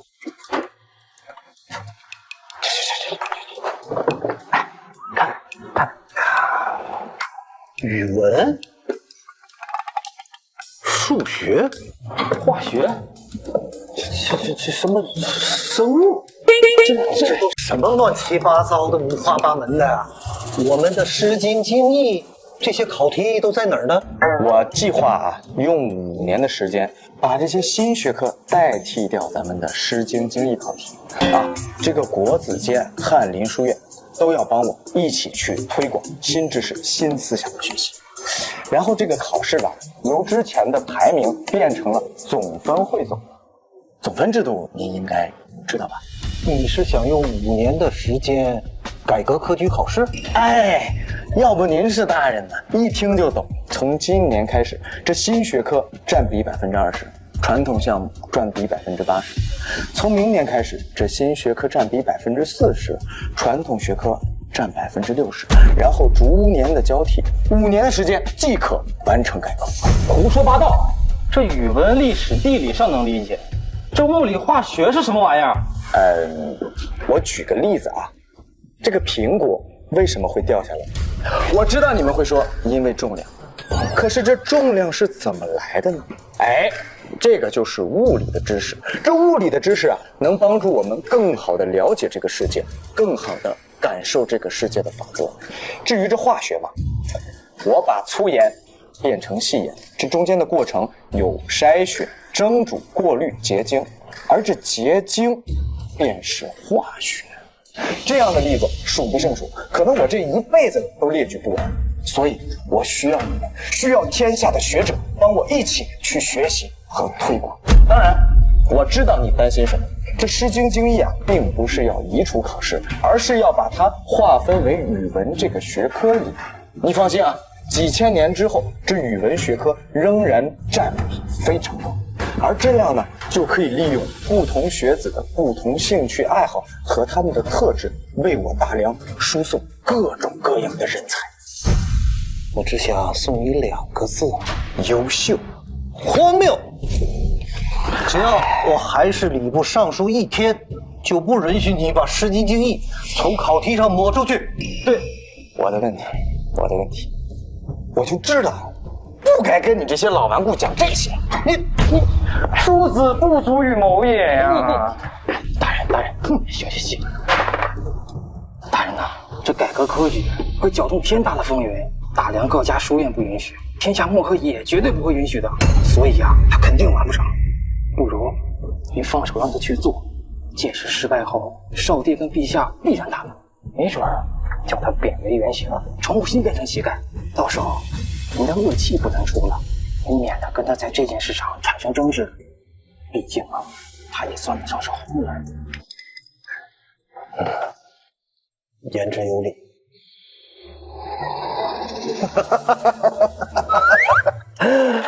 哎呀，你要咬人啊？走。年轻人有抱负是好的，但光有抱负那不行啊，你还要去完成。哦，老夫想全力支持，但是又怕晚节不保啊。我可以在文书上不阻碍你，其他的你自己看着做就行。意下如何？太好了，糟糕的老东西。还有个事儿啊，书不错，走了，好好干。那老夫就等着看你的笑话喽。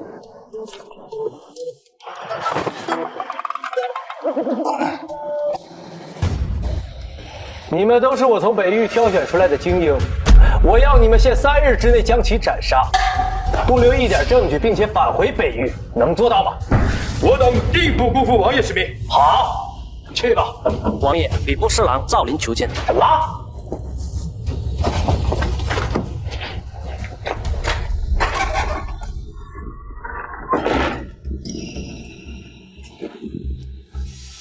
赵大人，光临我寒舍有何贵干啊？寒舍，魏王爷，您太谦虚了。您要是去之前我住的地方看看，您就知道什么叫寒舍了。赵大人，此行来有何目的？赶紧说，不然请回吧。王爷，其实我有难言之隐。难言之隐？没错，就是我不好意思说。赵大人，我们还没有那么熟吧？你有难言之隐找我做什么？你应该去找大夫。王爷，你误会了，我说的不是那个。那是什么？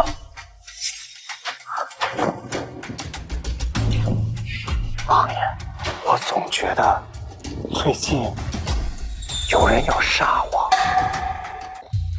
我最近吧，可能是得罪的人有点多，我就总觉得有人要害我，我整宿的睡不着觉。王爷，您知道有多难受吗？赵大人，你现在风头正劲，又是少帝殿下身边的红人，谁敢动你，那不是引火烧身吗？王爷，我一个没有背景的人，跟红不红人有什么关系？这谁想杀我，谁都能啊！我举个例子，王爷，要是你想杀我，那还不是挥挥手的事儿吗？举个例子而已。而且，别管我现在红不红，我要是死了，管他红不红的，谁会去跟一个死人扯皮呢？开门见山的说吧，你是这次打算来刺探什么呀？王爷，您又误会我了，我只是想寻求一个庇护。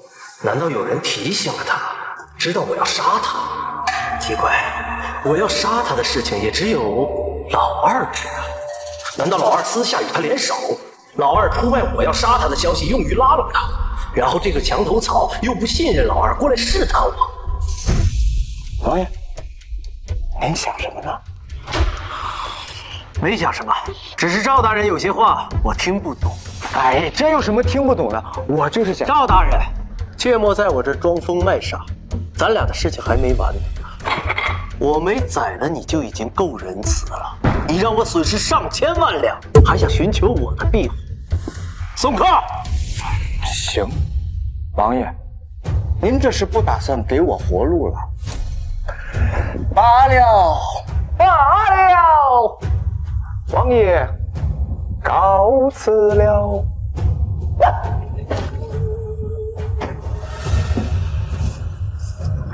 王爷，要不要我一会儿找个没人的地方把他杀掉？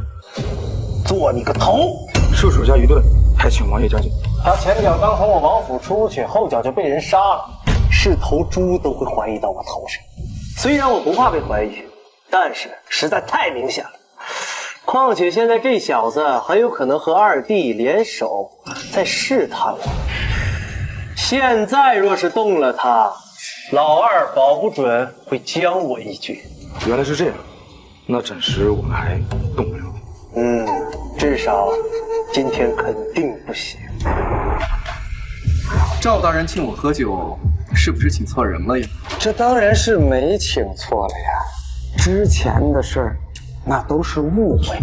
我呢，也是被人当枪使，还希望南王莫要怪罪。不怪罪，哎，那就好。如果可能的话，我愿意补偿王爷，为王爷鞍前马后，在所不辞。你这是要追随我？就是这个意思。像我这种没有背景的人啊，我必须要找一个明主。很显然，您就是明主。那给我一个理由。因为大皇子他要杀我，我很害怕。这少帝呢，又是个女人，我不信任。依我所见，只有南王您才是那个明主。他怎么知道老大要对他动手？老大下手暴露了？不对呀，老大想杀这么一个毫无背景的人，应该不至于失手吧？难道是老大忽悠我要杀他，然后又让他来探我的底？还是说是母皇那边派来的？这种人，鬼才信。赵大人说笑了，我只是个臣子，有什么前途呢？至于您，我这庙小，您另找他人吧。王爷，王爷，你再想想呢，要不？王爷慢走。就这么简单？就这么简单。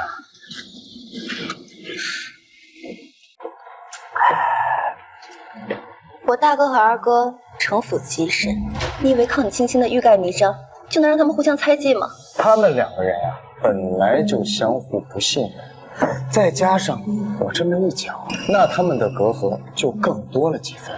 这样留给你我的时间就更多了一点。一点时间够吗？杨青他一直支撑着，他想等到我有足够的自保能力以后再离开。可是我不想看他那么痛苦的支撑下去。就现在的情况，如果你那2个哥哥联手，我们没有半点希望。再给我一点时间啊！我有一办法可解一切麻烦。什么办法？我与北燕国军联姻，如此大梁南北通透，2国兵势前线，我们本就与北燕一直存在着贸易，联姻可以把最后一层屏障撕开，这样一来，所有的矛盾和问题都能迎刃而解。而我有了北燕的支持，地位也能稳如泰山。杨青就不用再支撑了。你跟北燕国军联姻，的确是个办法。连你也这么认为吗？但是我不会让你嫁给那个垂垂老朽、草莽之妇。但这就是命，不是吗？不，这不是。如果我不在，这或许就是你的命。但我在，我不会让这样的事儿发生。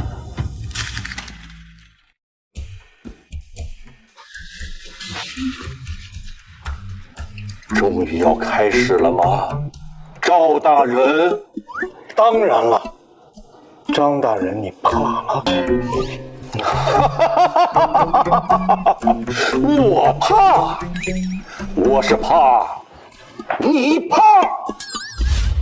那帮家伙就在外面等着。改革科考一经宣布，就引起了轩然大波。反正我是力排众议，我国子监全力支持。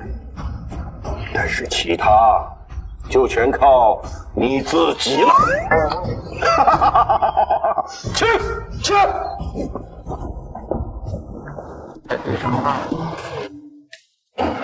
今日我大明朝所有的人民皆不去了。赵大人到！哟，这不是少帝吗？微臣参见少帝。大哥、二哥，今日我们只是观摩，不用带着身份。看来三妹对这个也很感兴趣啊。没想到这次科举改革竟引来如此多的大儒。没错，翰林书院院长秦钟，岳麓书院院长张子霖啊，还有那礼部尚书吕昌，还有北慈圣庄飞扬。哎呀，这话说回来，这庄飞扬曾经可是2次高中状元，但都拒绝入关。还有那南诗仙柳清风，他的文辞风采我可是十分喜欢呢。大梁半数才人皆聚集于此。看来这次玩得很大呀，不知赵大人如何收场啊？在下赵林，欢迎各位文人大儒来参加我国子监科举改革监听会。你就是赵林？您是？我乃翰林书院院长秦钟。你一个黄毛小子，竟敢来宣布科举改革之事？你才读过几年书啊？你也不撒泡尿照照你自己是个什么模样？怎么，你还想打人不成？你看看这是什么地方？你说你是翰林院院长是吧？区区从三品，你就敢对我大呼小叫，以下犯上？老子是礼部侍郎，正三品，我大你一截。你孰得狂妄！你又是谁啊？我乃岳麓书院院长张子霖，4品，你比他还小，怎么？你也要以下犯上？我和秦院长的官职虽然不如你，但是我们教书育人几十载，门徒遍天下，不乏达官贵人。你如此目中无人，难道你就不怕吗？怕，我就不会站在这儿了。我告诉你们，这科举改革势在必行，我已经获取了礼部尚书吕大人的同意，还有少帝陛下的恩准，岂容尔等在此放肆？我也只是配合赵大人。赵大人是主要推动者啊，与我无关，与我无关。这小子胆子也太大了吧，竟不把任何人放在眼里，他当真不考虑后果吗？别说吕大人同意，哪怕是少帝陛下，我庄飞扬也断然不会接受这什么科考改革。我柳青风也不认可。北慈圣南师仙都站出来了，还有我，代表京城士子不同意科考改革。什么学好数理化、文科理科，都不如《诗经》经义奥妙。我们不需要这些歪门邪道。国子监遵循是国子监的事，与我们无关。我代表岳麓书院不同意，我们翰林书院也不同意。赵大人，这该如何办？你看，我就说行不通嘛。现在啊，看咱怎么收场。大人啊，也懂得看好戏吧。爹，我们要不要也出声支持一下？万万不可呀！若是现在出声，无异于是惹祸烧身。我们呀，还是静观其变吧。这比我想象当中的还要热闹啊！三妹，担不担心赵大人？这些文人骨子里面还是有一股狠劲的。万一赵大人被他们失手打死了，那可是要留下千古笑话的。赵林，你就这点手段吗？少帝陛下的话你们都不同意，那你们这算是公然抗旨吗？据我所知，这公然抗旨可是要杀头的。我们不是抗旨，我们只是无法接受这无理由的改革，摒弃了我大梁优美的传统。若大人非要给我们安上抗旨之罪，那就杀了我。我不怕死，我要用一身的烈骨向世人昭示我的决心。高兄如此豁达，那我柳青风也不甘落后，要杀就杀我吧。真以为我不敢杀你们是吧？来人！赵大人，你可想好了？若是将这二人杀了，这事情可就大了。他们是区白身就敢违抗朝廷，这还得了？出了事我担着，给我杀！哎呀，这个头铁的家伙呀，杀了他们，这事情啊必然会朝着不可收拾的局面发展呐。若是上面要对天下文人有个交代的话，那必然将他千刀万剐呀。哎呀，此二人公然反抗朝廷旨意，该杀！出了任何事儿，我赵灵一个人担着。杀！住手！参见少帝殿下。赵莲，我让你推动改革科举，你就是如此推动的吗？少帝何意啊？科举乃是大梁的根，改革更是重大的事情。我虽然把此事交给你，但不是让你乱用权力，用血腥暴力的手段去残害文人。少帝殿下，您一定是听信了他的谎言，受了他的蒙蔽，才同意科举改革的吧？是呀，少帝，您一定要擦亮眼睛啊！这种乞丐出身的存在，怎么能让他把手伸到这儿来呢？是啊，这不是想让我们大梁乱套了吗？少帝殿下，我们等死不足惜，但求死得其所。我们的心情就是大梁千千万万读书人的意志。还请少帝陛下给我们读书人一个公道。赵莲，从现在开始，绝不允许你用任何暴力的手段去残害文人。如果你无法说服天下人，如何让天下人服你？少帝英明，少帝英明，不杀就不杀了吧。哼，让你失望了。你莫不是以为你说你要杀了我们，我们就会屈服？我们读书人的脊梁比你想象中的要硬。我们今日读书人雅聚于此，不欢迎你这臭乞丐，赶紧滚！滚！怎么不继续了？你刚刚说你的脊梁骨比较硬是吧？你知道你为什么硬？因为我们满腹锦绣文章，墨染双袖，不与你这等凡夫俗子为伍，所以我们的脊梁硬。所以就是你们自恃神采飞扬，觉得很了不起呗？你别解释，你就说我说的对不对吧？因为我们的文采，所以我们和你不是一个境界的人。你们都是这么认为的？当然。那好，那我们就在此射泪。射泪，射什么泪？就是。那便是我一个人挑战大梁全体文人，是也好，死也罢，我一一应战。不管你们是车轮战还是群殴，我都照单全收。你们听到他说什么没有？他要一个人挑战我们这里全部的文人，这个乞丐简直是疯了！这何必呢？想必是他在给自己找一个台阶下吧。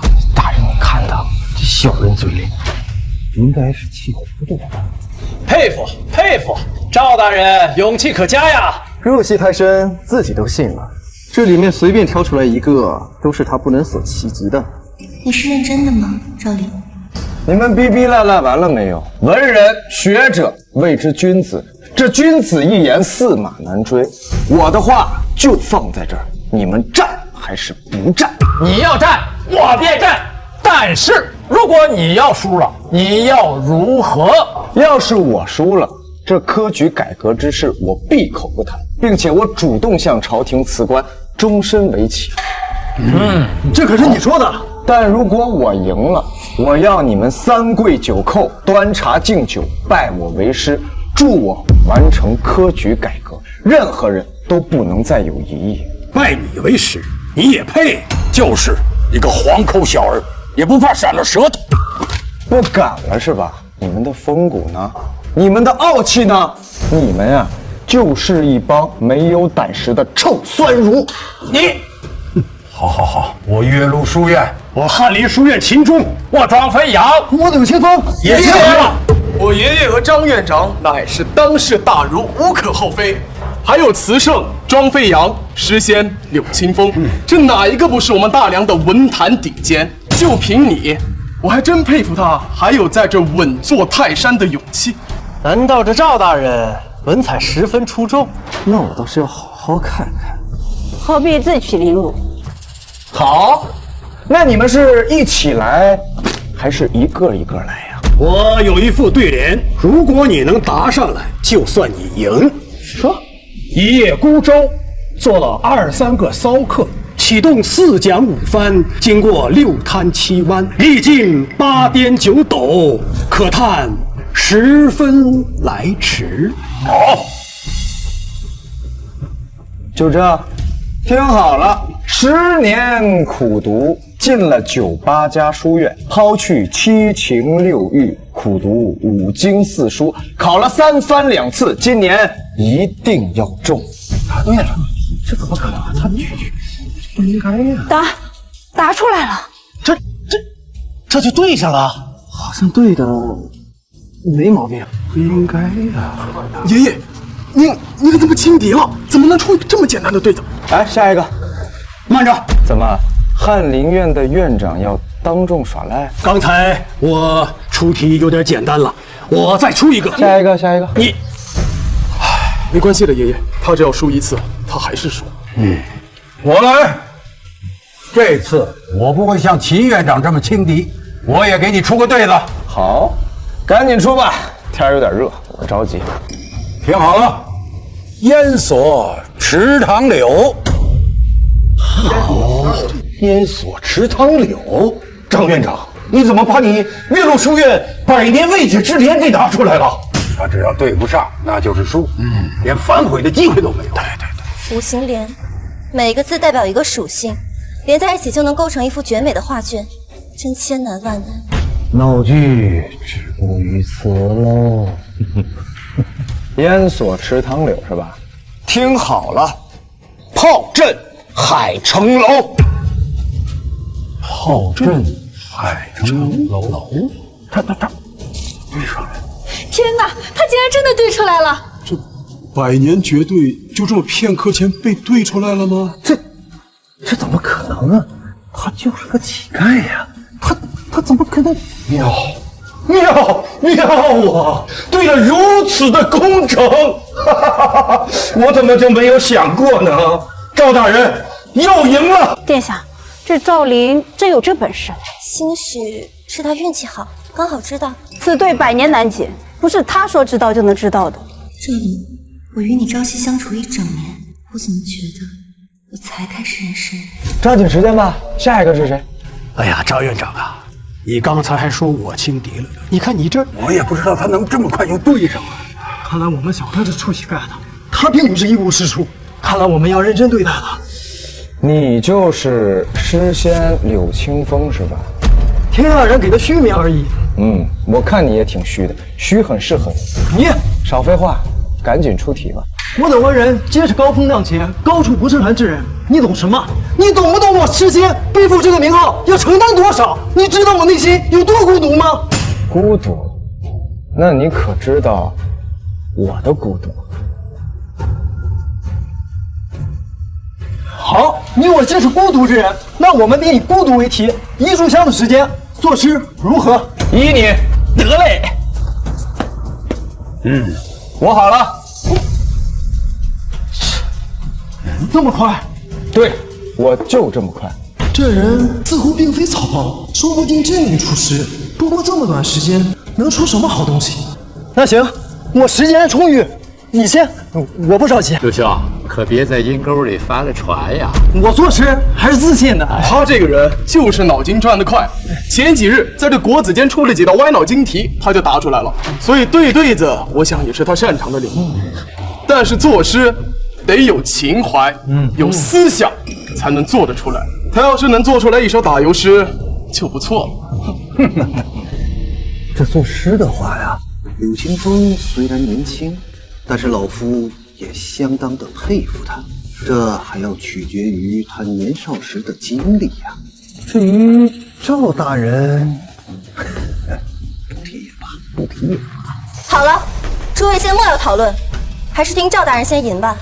少帝说的是啊，我们先听听赵大人能吟出怎样的诗句，也许他能让我等惊为天人呢。孤独，千山鸟飞绝，万径人踪灭。千山鸟飞绝，万径人踪灭。这两句开头感觉不错呀。我怎么有种不妙的感觉？好像还真能出一首好诗来。这不可能啊！大人莫急，这才2句而已。孤舟蓑笠翁，独钓寒江雪。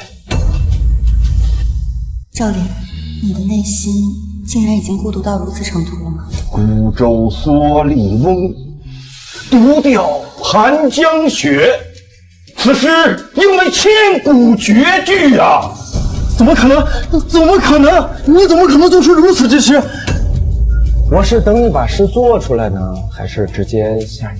我说了，这赵林似乎很厉害呀。这何为天才？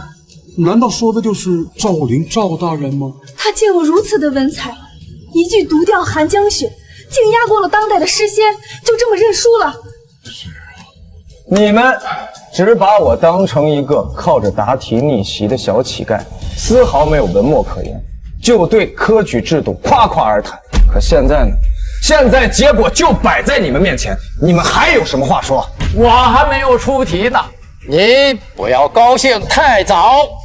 你就是慈圣庄飞扬是吧？名字跟个洗发水似的。你那首《采莲子》我听过，写的还凑合吧。还听说你在邻国还有些小名呢。你知道就好，所以我要和你比词。比就比，怎么比？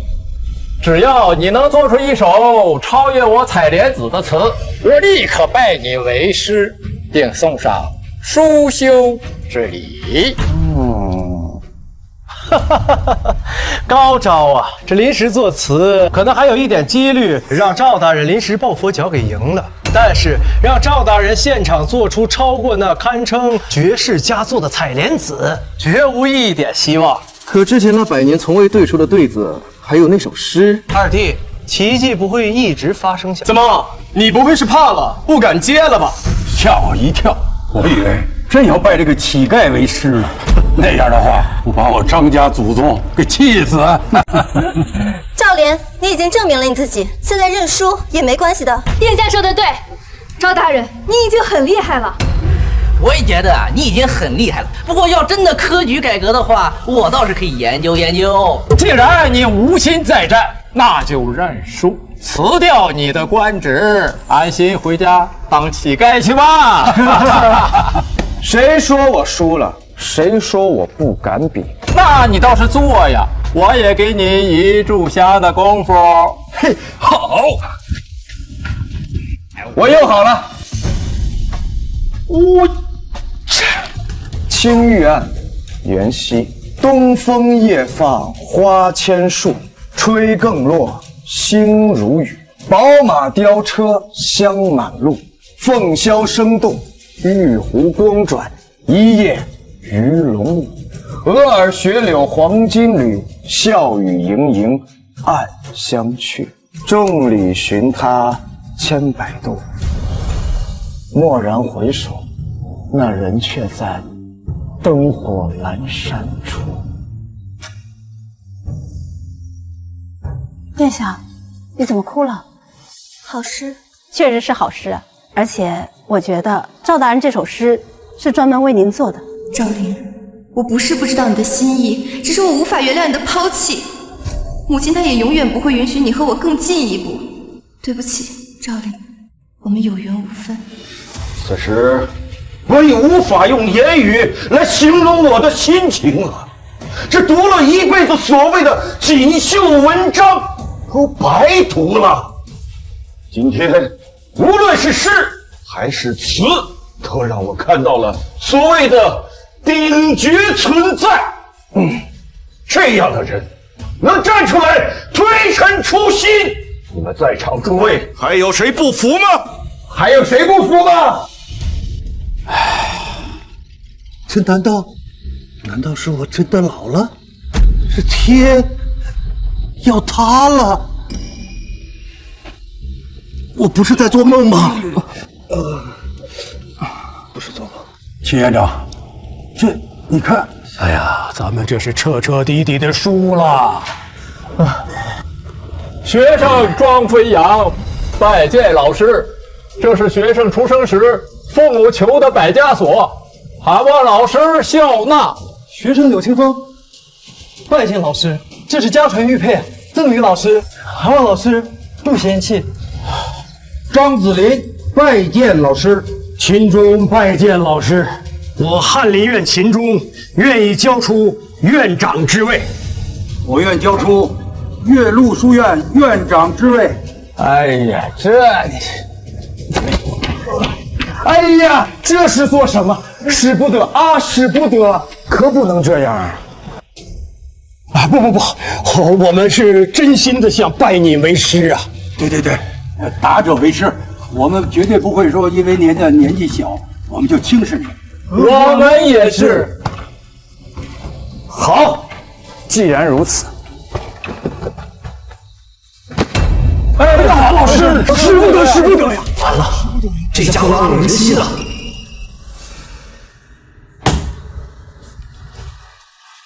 使不得呀，老师。好，我答应做你们的师傅，但是我有一个要求，你们要帮助我推动科举制度的改革，因为我大梁需要更新鲜的血液。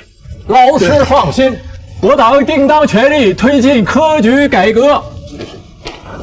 谢谢，谢老师，谢谢老师。哎呦，你的黄呢？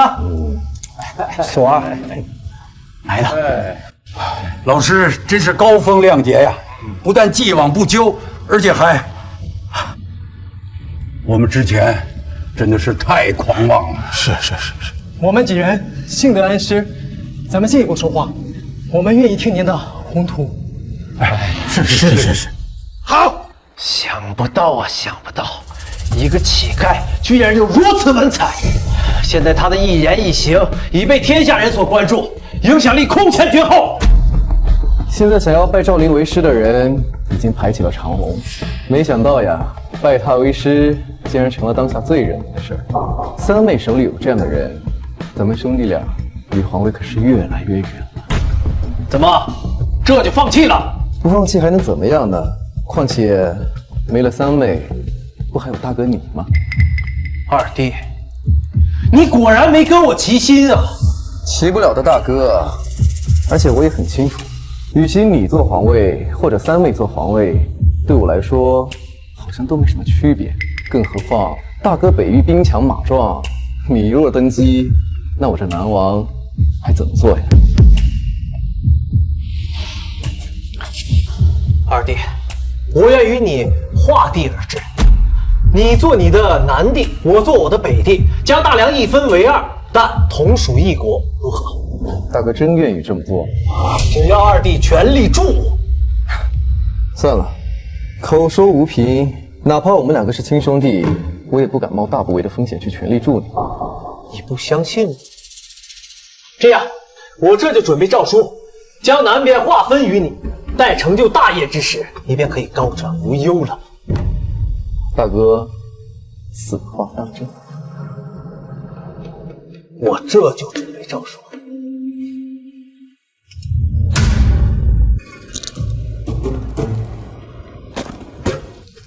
得该买新的了，都皮了。最近辛苦你了。使不得，使不得人。这里没外人，就别端着了。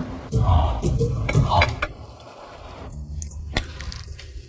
北域30万，南域15万，这45万在我大老二手中，我实在放心不下。这个是先帝为了制衡你，才把兵权留给他俩的。你能猜到也很正常，所以咱们得收回来。太师呢？他是什么立场？他可是三公之首，又是天下监军，他的立场很重要。你快别提他了，那余春秋是老皇帝的人，他对大梁忠心耿耿，他是不可能让大梁成为我的一言堂的。再说，我怎么不知道他在背地里想些什么？可要不是一言堂的话，那他们各怀鬼胎，那若雪的皇位也不稳啊。那你觉得该怎么办？走一步看一步，要是他真的立场不对，我帮你解决。你小子够狠啊！那余家世代忠良，身怀铁券丹书，免死金牌。我若是动他，天下人必定诟病我，而且还会影响到若雪。所以让我来最合适，让我来背负这个罪。娘亲，是陛下。娘亲，赵林怎么在您寝宫？是我找赵大人来聊聊天的。你们二人慌慌张张，所谓何事？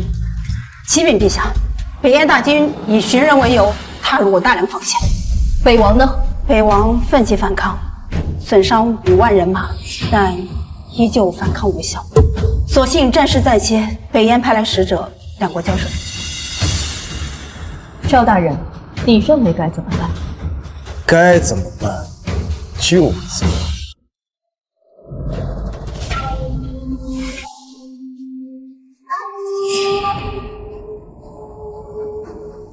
北燕使者，这是我大梁少帝苏若雪，见到了你为何不跪？笑话！你们大梁若是这种态度，那就没必要谈了。到时候我北燕铁军直接长驱直入，到时候谁给谁跪下，那还两说呢。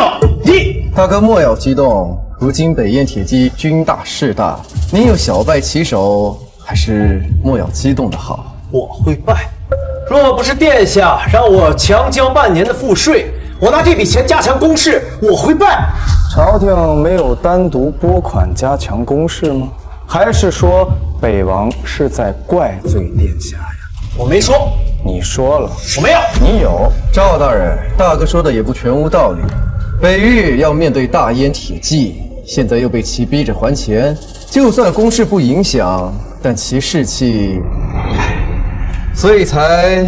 这也不能完全怪少帝呀。少帝也是听了某人的谗言罢了。哎，吕大人，如今赵大人的门徒遍天下，有些话您还是不要乱说的好。看来大家都心知肚明啊，我又没指名道姓，南王爷也听出来了，那老夫只能倚老卖老了。对，我说的就是赵大人。赵林如今势大，朝廷当中必然有许多人嫉妒。只要我们煽风点火，便会起到非常好的作用。大哥所言极是，不如变成北燕使臣这件事儿，把赵林处理。我已经有办法了。够了啊！都少说2句吧。今日还有重要的事要商榷呢。我不是来听你们吵架的啊！少帝是吧？现在你我2个国家正在交战，暂时停战了。现在，你现在给我们一个解决方案呢，还是说你们想继续打呀？如今我大梁示弱呀，这要是再打下去，恐怕当然不能打了。岂有此理！殿下，不用怕他们这帮蛮夷，您只要一声令下，我身先士卒，与他们战个不死不休。大哥，我们都知道您不怕北燕铁骑，但实力确实有差距，还望从长计议呀。三妹啊，三妹，看你如何收场。我刚才所说会使意下如何呀？北王爷心真毒啊！为了敲诈自己的国家，甚至不惜搬弄是非。我北燕确实是打算入侵了啊，但是因为一直佩服北王爷，所以没入嘛，没敢入。总之，到时候我会必做败事，而你趁机敲诈朝廷一笔，所到好处，我屈你3。哎呦，这3成跟白送有什么区别呀？我当然是想要了，但是我相信北王爷绝对有什么附加条件吧。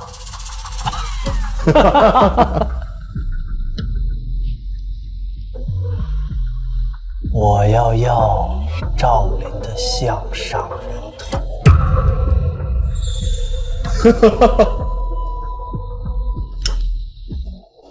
形势不对呀，赵林，怎么办？没事，有我在。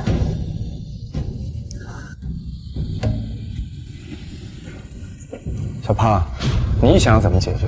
很简单，只要你们大梁要是赔偿得起，此事就能谈。赔多少？1两，我给你2两，滚吧。1两，2草200万担，此事可谈。岂有此理！你狮子大开口啊，居然要这么多！殿下，您说什么都不能同意啊！若是不答应，万一北燕真的打下来，北燕使臣，你的要求可别太过分了。行，我可以打个对折，白银5000万两，2草100担。但是我有个附加条件。什么附加条件？我要一个名叫赵林的项上人头。你与赵林无冤无仇，为何要这样说他？此人妖言惑众，已经传到我大燕了。我大燕有不少人才想入你们大梁，拜他为师。我们大王说了，这个人他必须死。若是你们答应我这个条件，我北燕可以和你们大梁签署10年的免战协议，保证10年内绝不滋扰你们大梁边境。10年？10年呐！我大梁若能得到10年的喘息，这里的好处有多少？不用多说了吧？难道真的要处死赵大人？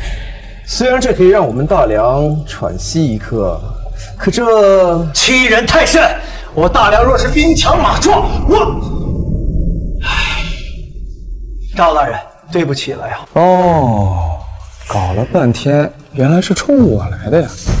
你早说呀！你就是赵林啊？啊！我还以为你长了个3头6臂呢，结果就是一普通人啊！我倒是没长3头6臂，但是我会7煞变。北王爷，你刚刚说对不起我，是你承认打不过北燕？我没说，只不过我们跟他们还是有点差距，这是不争的事实。这不还是承认吗？我没有，不过你非要这么说，我也没办法。既然你打不过北燕，那还当什么北王爷啊？大胆！赵林，你居然说出如此大逆不道之话！我不配做这个北王，谁有资格做这个北王？当然是能打过北燕的人有资格做北王呀！我可是大梁皇子。哦，原来你是仗着血脉，但是毫无建树，是个窝囊废啊！有什么用？我即便抵抗不了北燕，但这几年我一直把他们牵制住。你根本什么都没有经历过，就想抹灭我的付出，你算什么东西？哦，那也就是说，你亲口承认你打不过他们了。你。这天下之子皆为臣子，既然臣子做不到自己分内之事，那换一个臣子便可。既然这北王爷抵挡不住北燕，那就交出你的兵权吧。赵大人所说，便是本少帝心中所想。既然大哥亲口承认无法抵御北燕，那就把兵权交出来吧。本少帝会另寻良将镇守北域。毫无征兆，毫无征兆，居然毫无征兆的就顺水推舟要收走老大的兵权。而且有理有据，完了，老大这是偷鸡不成把命都搭进去了。我成功让他们收走老大的兵权，那我恐怕就有难了。少帝殿下，老夫觉得这北王应该是一时失言了，而这赵大人没有必要上纲上线。如果是北域的兵权轻易从北王手里拿走的话，恐怕会引起动荡啊。老臣也是这么认为。臣附议。精彩！你们大梁的人是真有意思呀！北王在你们大梁想必也是响当当的狠角色了吧？你们若是把他给换了，那我北燕将再无敌手了呀！到时候我北燕铁骑将直取你们皇宫。我现在得帮他说几句话，不然这次不但捞不到好处，还白来一趟。这家伙也是，竟然还被人将了一军，哎，太傻了。那你的意思是，除了北王爷，我们大梁就没人能跟你们大燕较量一下了？自然。你很了解我们大梁吗？啊？而且为什么我觉得你说话在帮腔啊？我没有，我就是实话实说而已。你俩语气都一模一样，你说没有？还有啊，不止这个外国的小胖，我怎么觉得你们都在帮腔啊？难道是我的感觉出问题了？什么情况啊？赵林，你就这么想要我手中的兵权？倘若拿到这兵权，你能阻止北燕继续侵犯我大梁吗？我当然能，我当然能。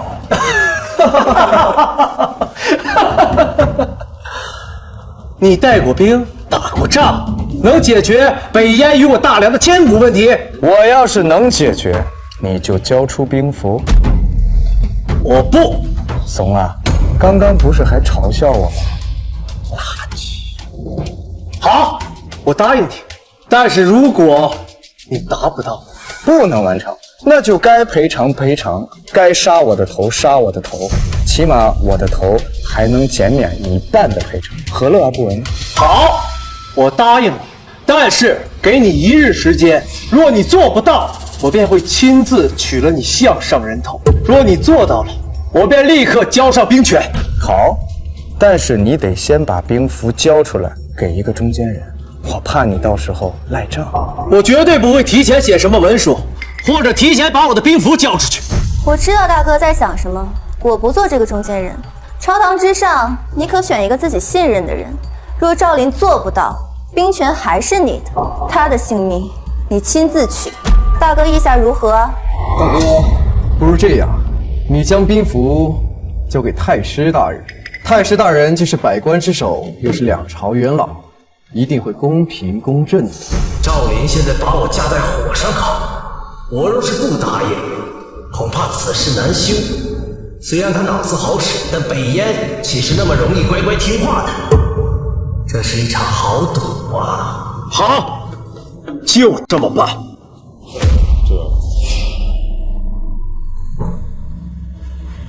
赵林，军令状以及兵符我已经上交，你若完成，这军令状与兵符便交于你手中。可是你若完不成，我会亲自取你的项上人头。老夫呢，其实并不支持你们这个胡乱的下旨，不过他事已至此，我呢也只好当这个公正人。少帝殿下，老臣并没有僭越的意思。无妨，太师大人有资格做这个中间人。谢殿下。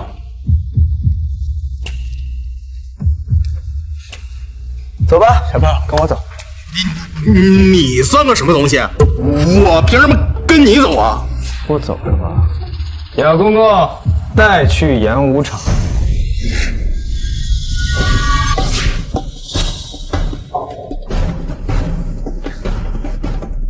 胡闹啊！巴彦可是北燕的使者，赵林如此对待使节，这不是要把我大梁和北燕的矛盾更加激化了吗？我们还是看看去吧。赵林，你和大梁如此无礼，我回去一定如实向大王汇报，就说你们大梁如此无礼，我们日本体系直接奔你们皇城。哎呀，这是做什么呀？怎么能把北燕的使臣绑起来呢？这是要把事情闹大呀！得赶紧把事情放下来呀！是啊，赵大人一向很精明，这今日怎么这就有点过了吧？这就是他说的办法，羞辱北燕使臣，这分明就是令矛盾更加激化。是啊，少帝，还是先把使臣放下来吧。赵大人最近新发明了一种武器，原本呢是想拉去北域，与燕国较量一番，但今日既然使臣也在，便提前给你们看看吧。武器？就是那黑黝黝的铁块？哼，怎么可能？这铁块又笨又重，难不成拿到战场上是撞城墙的？可北燕是游牧民族，根本没有城墙啊！至于怎么用，等下你们一看便知。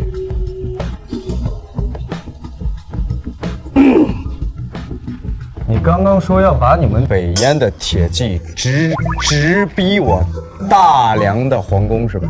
对，是杀了你。好，希望你一会儿还能这么硬气。开火！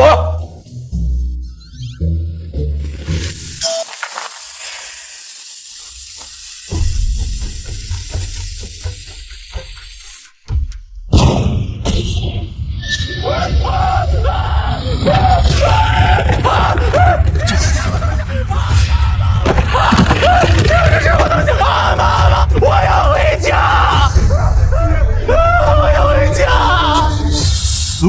如雷似火，这到底是什么东西？这威力如此巨大呀！震天炮，准备，瞄准！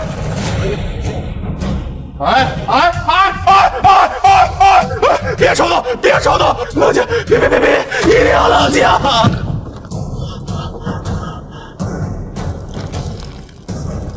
你说这个武器能抵挡住你们百万铁骑吗？这必须挡得住！放心，我回去绝对跟大王如实汇报。好好汇报。我们大梁不是打不过，也不是不敢打，而是打起来对谁都没有好处。否则，一旦打起来，这些东西要多少有多少，全都出现在你们大燕的国土。我知道了，其实我们压根没其实我们压根没打算入侵你们大梁边境，是你们大皇子苏建，他说让我配合他敲诈你们朝廷银两，我才这么做的。事后答应我说是3期分账，我才过来的。你胡说什么呢？我们什么时候有这种事儿？反正我把话放在这儿了，信不信的就是你们大梁内部的事儿了。让他滚！妈，我要回家。你们别搞错了，那家伙在色厉内荏，挑拨大家之间的关系的。挑不挑拨先另说，但是今日你这北王的身份，还有你的兵权，那是要保住了。滚！北王失职，无力镇守北域，今日起削掉北王身份，降为县王，1个月内不得离开京城半步，更不得与北域将士接触，否则视为谋反。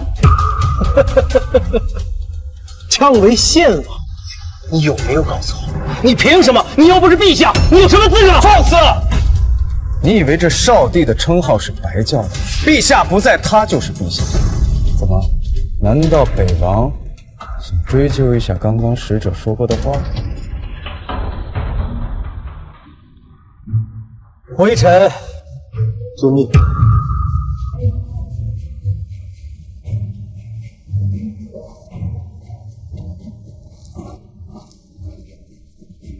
有劳太师大人做这个中间人，现在可以把虎符和文书交给我了吧？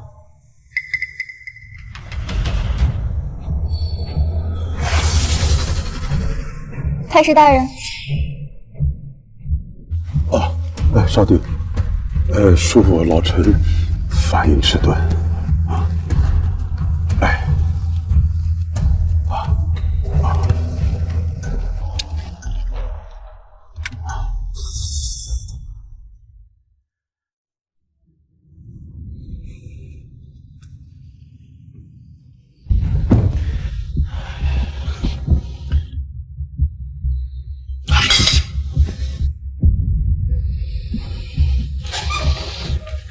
二弟，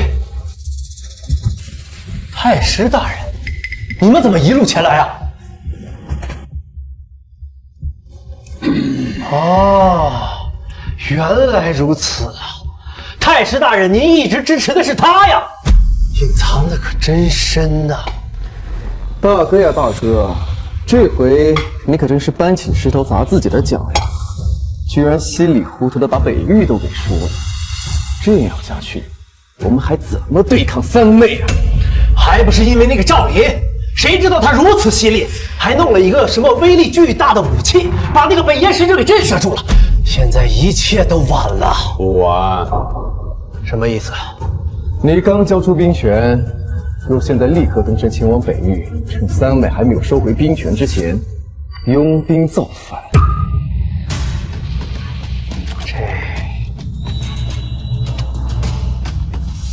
真到这一步了？这是你唯一的机会，也是我唯一的机会。可是赵林手中那武器，你放心，我已经安排了5万精兵，带全了百姓潜入了京城，到时候你我里应外合。女人之政，成何体统？先人已死，竟然还不顾老夫的劝言，非要把这皇位传给自己的女儿。我看啊，该有个了断。好，我这就出发。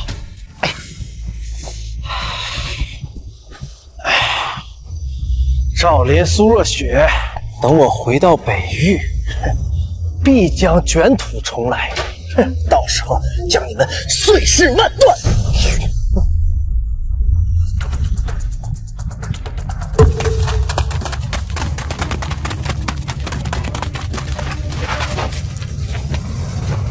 你们什么人？知道我是谁吗？来抓你的人。赵林，大皇子呀，大皇子，我本来想放你的，那你倒是放了，放就放。放了。你刚刚说什么？你要回北境起兵造反是吧？我没有。来人，拿下！赵林，算你狠。希望大哥一切顺利，要不然这一局我们输定了。你哥苏建更不行事，而且他必然会卷土重来。不用等了，他在天牢里已经什么都招了。赵林，你什么意思？他是谁？我怎么不知道你在说什么？他是谁？他是你大哥呀，他刚出城就被我抓了，我只是稍微动了点刑，他就把你们2个也供出来了。你安排南兵占城百姓潜入京城，你们3个合谋造反，我说的对吧？好，这件事呀，这件事儿是我大哥逼我做的。真有他的文书，要不然我也不会做出这样的事。你早说嘛，有文书。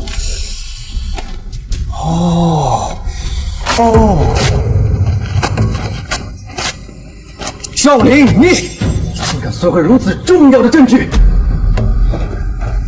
这些只不过是你的蒙面符罢了，我没兴趣。赵灵啊，赵灵，没想到你连这一步都算到了，你脑子里装的到底是什么？来人，拿下！放肆！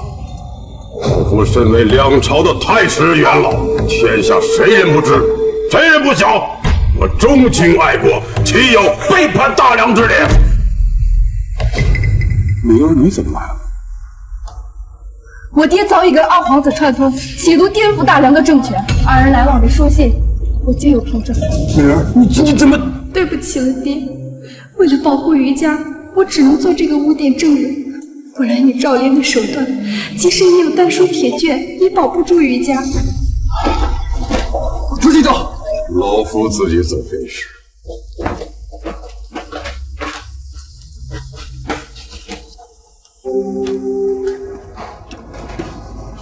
灵儿啊，把你娘照顾好，余家的上上下下可托付给你了。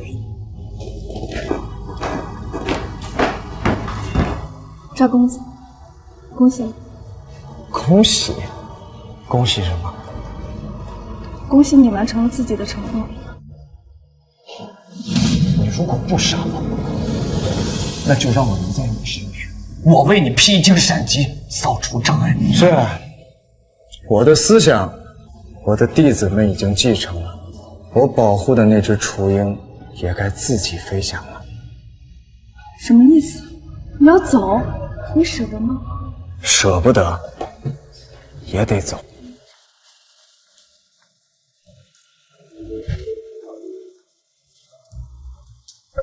赵灵已经为若雪扫清一切障碍了，这么快？替我谢谢他，顺便杀了你。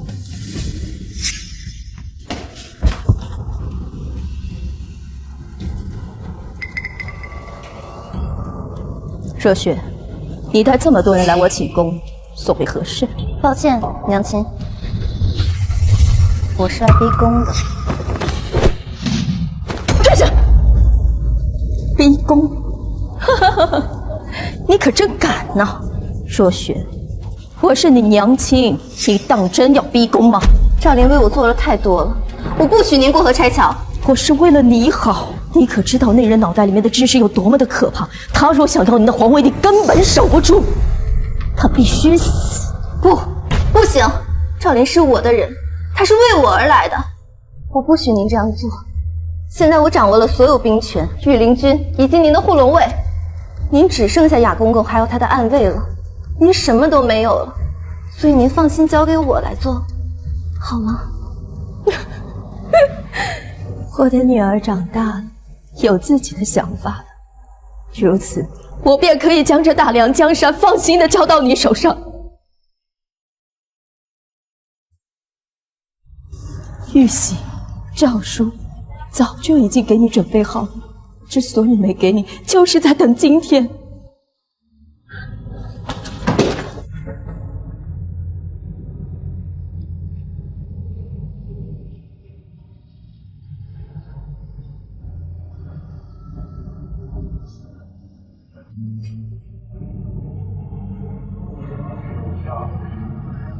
若雪，皇后的日子就靠你自己。恭贺陛下登基！平身。你们有人看到过赵大人吗？没有，陛下。陛下，这是赵大人给您的信。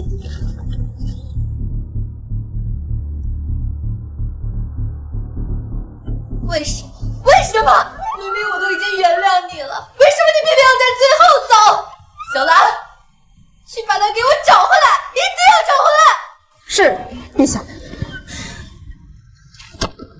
傻子，我的承诺我已经做到了，终于可以松口气了，所以我也该走了，我该继续寻找我人生的意义。你呢，也照顾好自己，照顾好你的国家。5年。